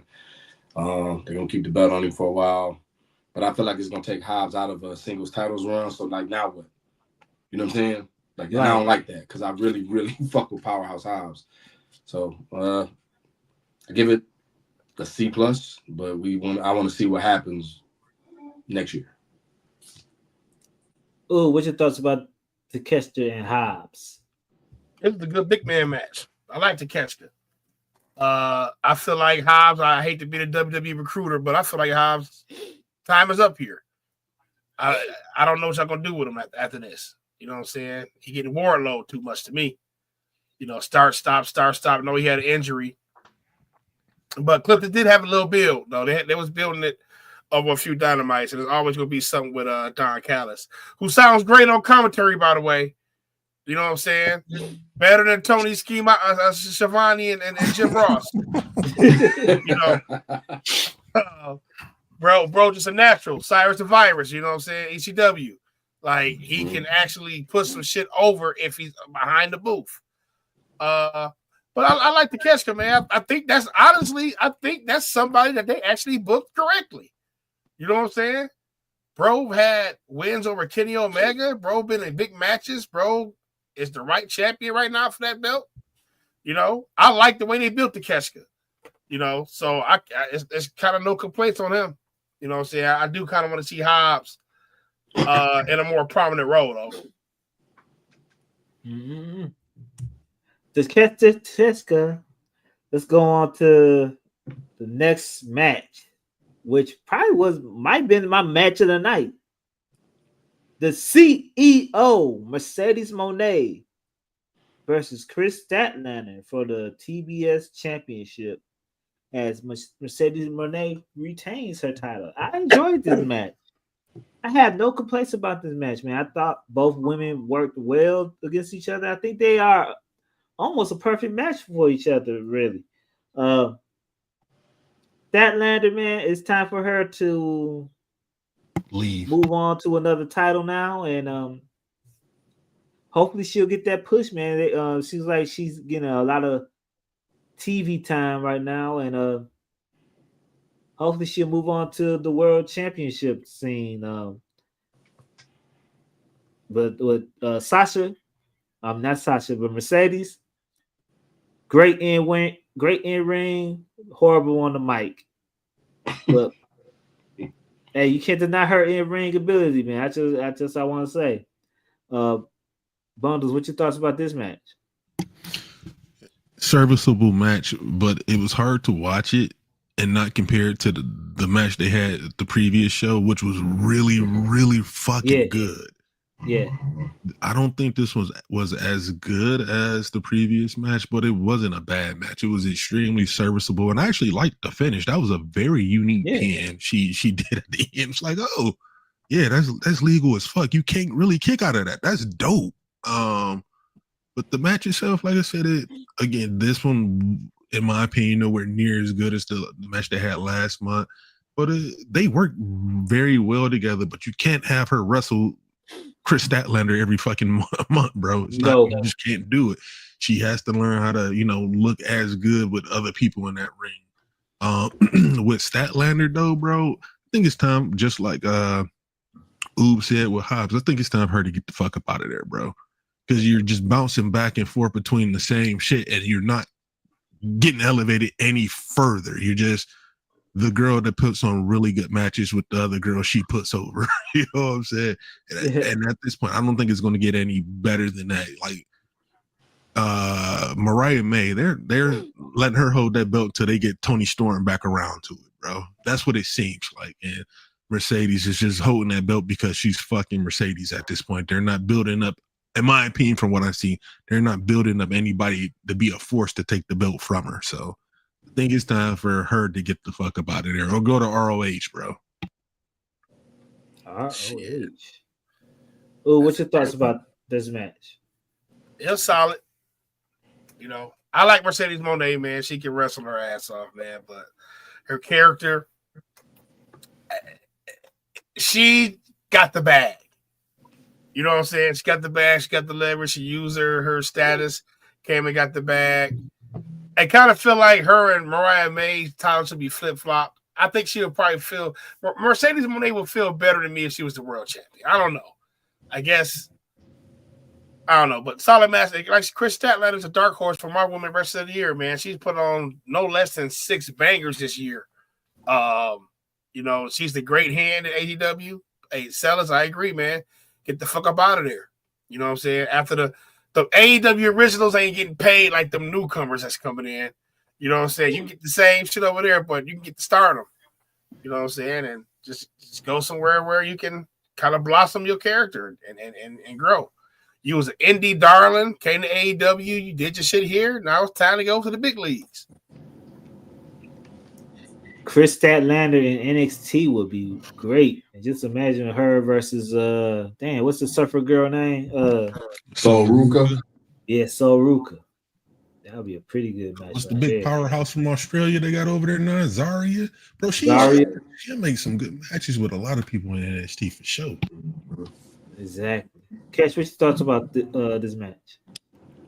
I agree with Bundles. It's like the match in Full Gear was so crazy. It's like, how do they, you know what I mean? Like, you running it back. Like, what do you do? And it just seemed like this one was more violent.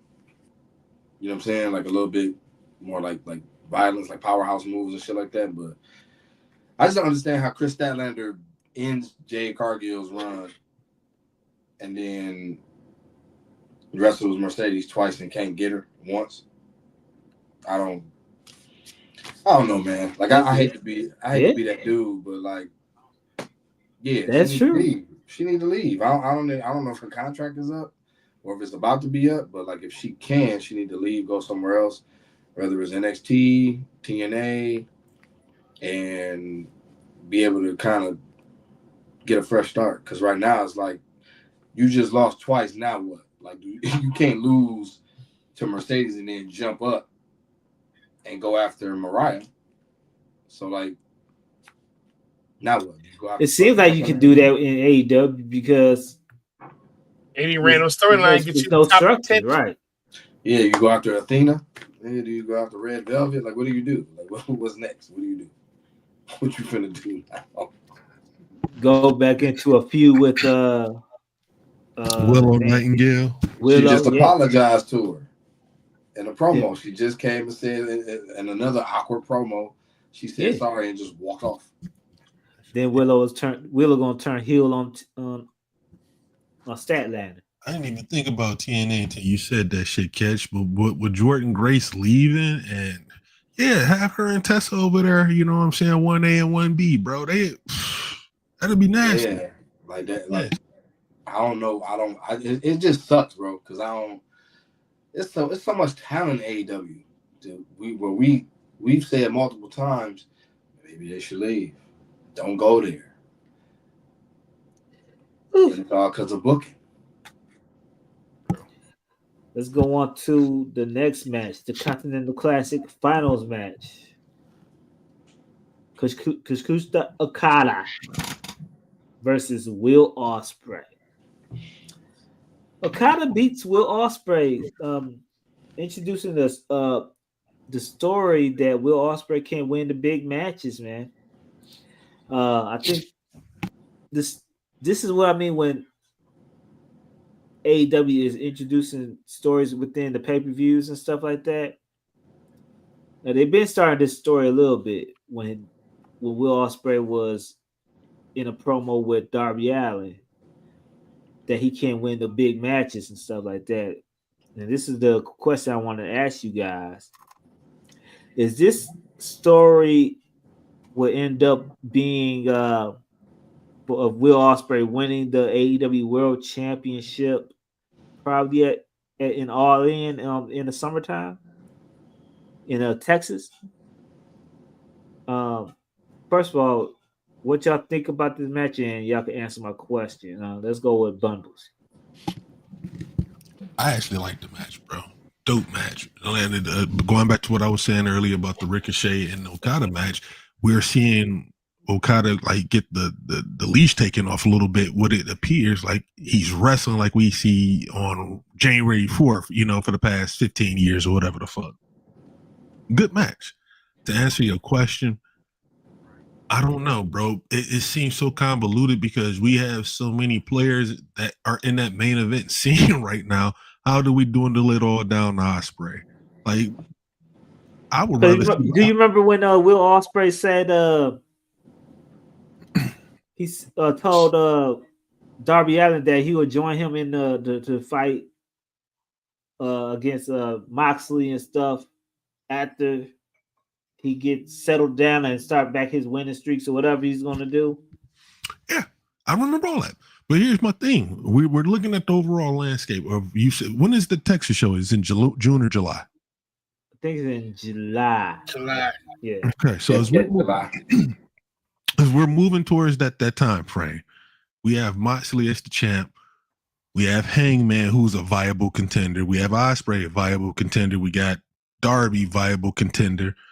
It appears that Kenny Omega is coming back, viable contender. We got Bobby Lashley, brand new. Yeah. More than viable. We got Swerve, former champion, viable contender. We have so many names who are viable contenders to who people want to see more than likely win or at least main event the big show. How do we dwindle that down to fucking Ospreay is what I'm saying. Like, between now and July is a long time.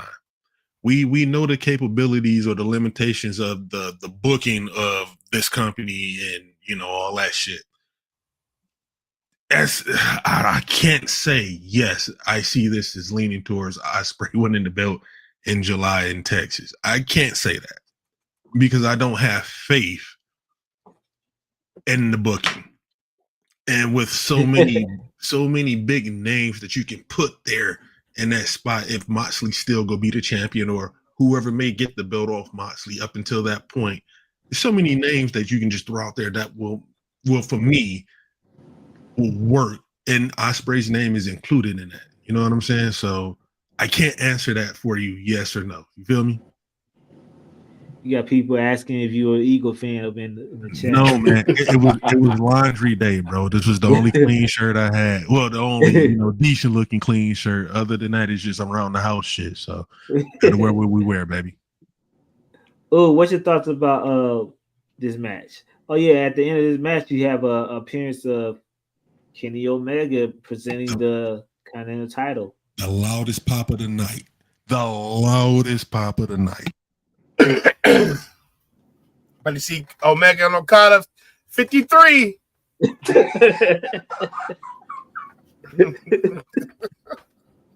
was a good match though, bro. The ending was dope, bro. Because I listen, Will Ospreay get the most, he near fall too much. You know what I'm saying? And I knew him coming out all wobbly and wobbly from the damn being gutted like a pig early in the show.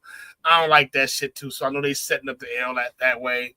You know what I'm saying? But like I said earlier, I felt like they rushed to this match. Could have been Kyle Fletcher and Okada. This is a year-end pay-per-view. This is something you can get somebody like Kyle Fletcher over. A loss for Kyle Fletcher does more for Kyle Fletcher than a loss to Okada for Ospreay. A match y'all just gonna hit us with over 3 or 4 more times the following year. You know what I'm saying? But the end sequence when they kept reversing each other's moves and then Okada finally hit that was dope to me. And Okada looked really good this pay-per-view, y'all.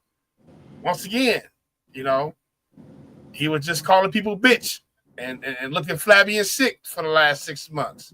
So this pay-per-view, bro really brought it. You know what I'm saying? And Will Ospreay is a tremendous athlete, bro. He just no sells the fuck out of shit, near falls the fuck out of shit. They got him in this underdog role right now. Man, fuck out of here. That's my facts. Fuck out of here with all that, man. You know what I'm saying? And Kenny Omega coming back, much needed for AEW, man. For some reason, even though it's top heavy, I just feel like he brings something else, and I'm anxious to see what he does in this EVP role, and we'll see. We'll see. I just want a story around it, dog. That's it. Catch, what's your thoughts about Okada winning the Continental Championship again? Expected. The match was dope.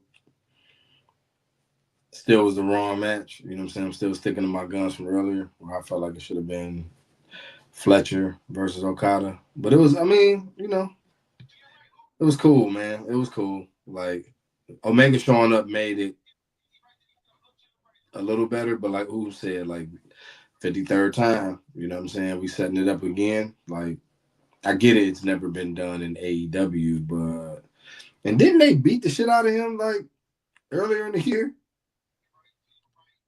Did they pour like Lysol down his I think Like, so. Lysol on him and shit. There was no tension. Yeah. There was no tension. It's like, here you go, bro. I feel all about that, bro. You're right. See you later. Like, bro, you try to kill me, fam. They I should have hit you with this fucking belt. I will say, they real forgiving over there, ain't they? It do seem like Okada has wrestled himself into shape, though, for the record. Yeah. Like, you know what I'm saying? Like, he ain't as wild looking as he was. I don't want to say nothing pause worthy, but he don't look as horrible as he. I'll say he was thick. I'll say he was thick. Hey, the drop kick looked like he used to. You know what I'm saying? Hey, bro, like it did. You know, last 2 months ago, that drop kick was shit. I ain't gonna get into the kickouts, bro. How the fuck you kicking out of nigga? Never mind. Man. You got drop kick back to back doing whatever. All right. Yeah, bro. That drop kick was hitting hips. It wasn't hitting the head. It was hitting the people's hips. It was a big hit. They were telegraphing Kenny Omega versus Okada at that Texas show like a motherfucker. That he was looking at the sign like it was the WrestleMania sign. You peeped that at the end? Boy, would you? Like, bro, cut that shit out. Stop looking, bro. That's not no Mania sign, nigga. Just stop, bro. Fuck out of here. In front of them 33 people. He was looking at the sign and stuff like, oh yeah, this is gonna be for the world title. Like, it gotta have a story, man. It just gotta have, like, I can't. That's at Jerry's World. Yeah. No, it's not. It's at a baseball stadium. Is it? Oh, okay. Yeah. I said, if it's at Jerry World, that bitch gonna be empty than a mother. Yeah, Jerry's like, y'all come over here to the Shoot, even at the baseball stadium, it's gonna be empty. Shit, you know how big baseball stadiums y'all better come to Detroit and hold it at St. Andrews Hall, man. Did you see how they tried to spin that? You know, they had the opening day for the sales for that event, right? They never said how many tickets were sold. They just kept saying we hit $1 million at the gate. Nigga, how many tickets were sold? We had $1 million at the gate. No, sir. This is a 40,000 seat, stadium. How many tickets were sold? Don't matter. Right. We hit $1 million at the gate. Man, get the fuck out of here, bro. 4 tickets for $250K. If y'all watched that AEW ticket special where they had on YouTube, man, it was 20 people there. So Bobby Lashley kept on like, man, what the fuck did I get myself into? Man, is the Crowfoot still open, bro? Crowfoot still open out there? Yeah. Right. Come on, man. Come on to the Crowfoot, man. Stop playing. They need the Northern Lights Lounge. Diamondback Saloon, man. Come on this way, man. Come on. They look good in those smaller venues, though. They look good. They do. At Hammerstein and, shit, bro. You don't need. You're not WWE. Going to the AEW World Championship match, 4-way match. Jon Moxley versus Hangman Adam Page versus Freshly Squeezed Orange Cassidy versus Switchblade Jay White. Everybody knew who was going to win this match, man. This is probably one of my. And like I said early in the pod, that this match ended kind of weird, and I think it ended early because at the end of the match, after Edge and FTR came in and started jumping Moxley crew, Jim Ross, what's his name? Excalibur and Tony Schiavone, they was just bullshitting on the mic for a good 5 minutes afterwards, like, oh, this is such been a wonderful time here on AEW Worlds End. Such. Thank you, everybody. Like, dog, yo, it took you all that time to sign off. Like, Jesus, you know. Edge music played like 2 times during that time. Shit. God damn, it took a long time to sign off. Probably so. I don't know. But what y'all thoughts about this match in Edge and FTR returning to AEW as a group? Let's start off with Edge looked too old. Oh yeah, he looked decrepit. Corner. Man, he looked like he looked trash, bro. Biggest mistake was coming here for Edge. I don't give a fuck what nobody say. You look old. You look frustrated. It took so long because he was just chilling in the back, and Tony just threw him in the anger. Hey, bro, go out there and he probably not even healed yet. He ain't ready. He looked like one of my Mama Jesus photos, man. You crying on the cross or something. He looked so old, bro. Bro. FTR looks small next to him. I don't know, bro. I just feel like Edge coming here was a big mistake. The match was boring. I hate Moxley's pants. Willa Eula, man, they cannot get this guy over for nothing, bro. They been hanging around main eventers for 3 years straight and still not got an ounce of credibility or anything. Nothing.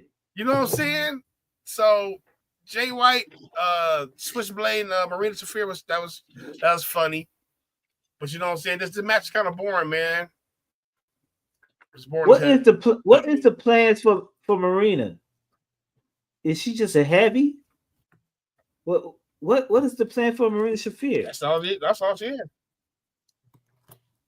Like, I don't know if she can wrestle still. I don't know if she haven't been training or not. Oh, okay. What? I'm like, what do she do? Like, Bundles, what's your thoughts about this? Exactly. What's your thoughts about this main event, Bundles?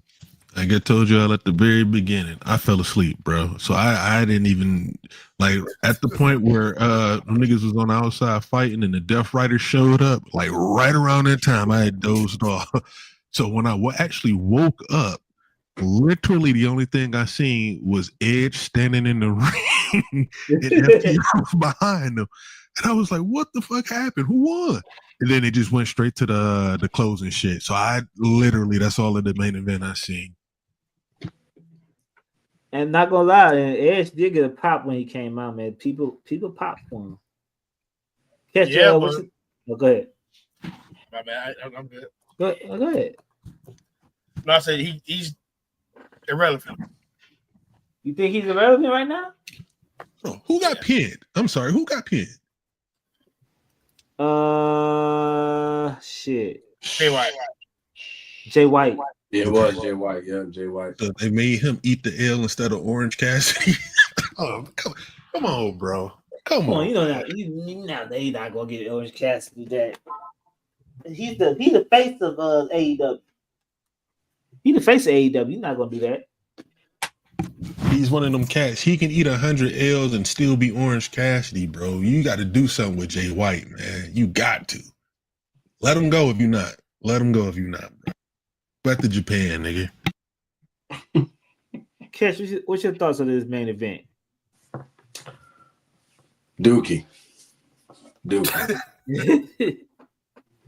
like Death Riders interfered the whole fucking match, nigga. They was fucking with the ref, like, god damn. I get it, bro, but god damn, dog. Right. Like, what the fuck was the point of the phone? Your whole crew was there.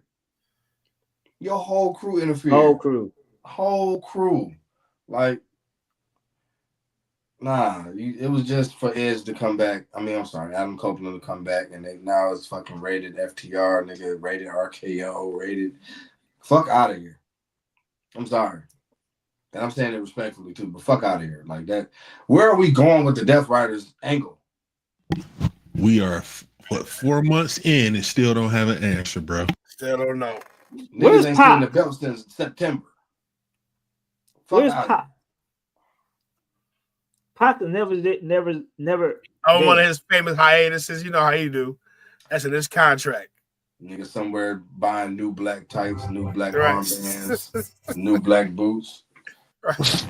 You get 16 dates with me a year. 26 Man. dates. Yeah, man. I don't understand nothing with the AEW title. Arguably the best, well, not a winged eagle is back. Arguably the best belt in wrestling, and it never gets shown. That bitch held, excuse me, that lady held up the fucking briefcase like, here's the title. Like what? I think it's gonna be a new title. Oh, they fucking up if they do that, Cliff. Yeah, because they got one of the best looking title, AEW World title. Shit. I love that title, bro. I do. I really do. Like, but I don't know what the fuck is going on with the main event scene. Like, nigga, the trios titles don't matter. The AEW championship don't matter. Niggas can just, my whole crew can come down and interfere. Christian just in the stands, like, come on, guys, let's go. Oh my God, Edge is back. Like, bro, what? And he looked like he's 78 years old. Man, Edge done. Whew. That nigga aging like milk. Right. Man. At You like cottage cheese, bro. At least Christian look his age, you know what I'm saying? Like, Jesus Christ, the Edge, like. Yeah, man, he just fulfilling his contractual obligations at this point. I feel you, bro. Get that bread. I feel you, bro. I feel you, but god damn. One thing I didn't know Edge was that big, man. Edge is huge. He's a big He made man. that TR look Pause. crazy. Right. Yeah, FTR look crazy. That is your last pay-per-view of the year, AEW Worlds End. Hopefully that will be the start of better things to come with AEW. Next week, guys, we are bringing you the taggies. We will be correlating. We'll be correlating what do they call that? A survey, sort of say, giving you y'all votes on who will win the Taggy Awards for the year-end awards for the Hot Tag Radio Podcast. I will post that real soon once we get everything correlated and done for you guys, and we will see who wins next week on the podcast. Guys, what y'all think about the show overall? And just give me a grade, just one final grade for Worlds End AEW. Start off with C. Bundles, what you get? Well, my opinion has not changed. It's a C. C minus. C minus. And Catch. C. Everybody give it a C, and I will give it a B minus. I'm gonna give y'all grace, AEW. A B minus. A B minus. I'll give y'all grace. So that will be all for today. Fellas, y'all have anything else to say to the stream today? Go Lions. I dressed up like Jay-Z at a party some years ago.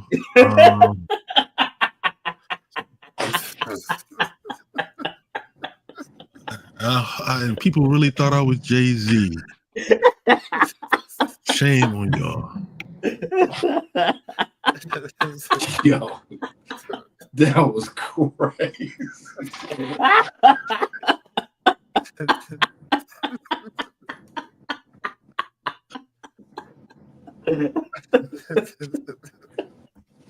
Oh shit.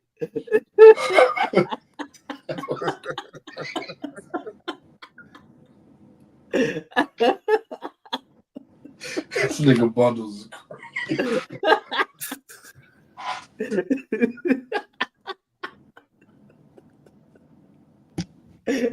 It's hard not life, man. Oh my god, dog. I'm crying. Oh shit. Oh shit. Oh shit.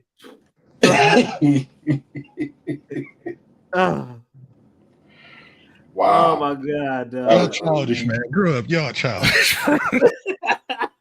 That was elite, bro. Elite. timing, dog. Oh, dog. Oh, man, I'm crying. Hey, Chris, man.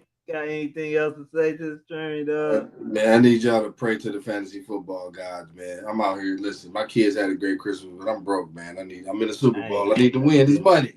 I feel you. And my quarterbacks both are inactive, so I had to pick up Michael Penix at the last minute. Ooh. I'm screwed. You pulling a move like I did years back, man. You know, I had to pick up Rex Grossman. Oh shit! I hope Michael Penix. Bro. I won though. I won it with the Rex Grossman. Michael Penix, please give me 30 points today, bro. Right. But that would be all, man. Ooh, must have some technical difficulties, so he hopped off. That Jay-Z party shit took him out. You're right. But anyway, we'll see y'all next week on the Hot Tag Radio podcast. Same hot time, same hot channel. Hey, get ready for those Taggy Awards. Peace. What does it take to stop this manual crowd? Rain of count. Filthy underground is the sound you've been missing. You got to pay the price, and it's gonna be a heavy one. Don't let your mouth get you hurt, bro. If you don't like hip hop, then turn this off now. Run back Krishan style. Do what I feel like the dog pound. The bar's open, so some more rounds. The bank open like the Rothschilds. I'm Beethoven with raw sounds. All in together now. Catch, bet, and foul. Better thou. You won't see the second round. The weapons out. Life is a violent sport, dig it? That's why I raise my gun. I ain't no child support, nigga. Protect the fam, a Kruger hand slick. Take care of mine. 3 stacks told you about Caroline. Oh, stupid ass bitch.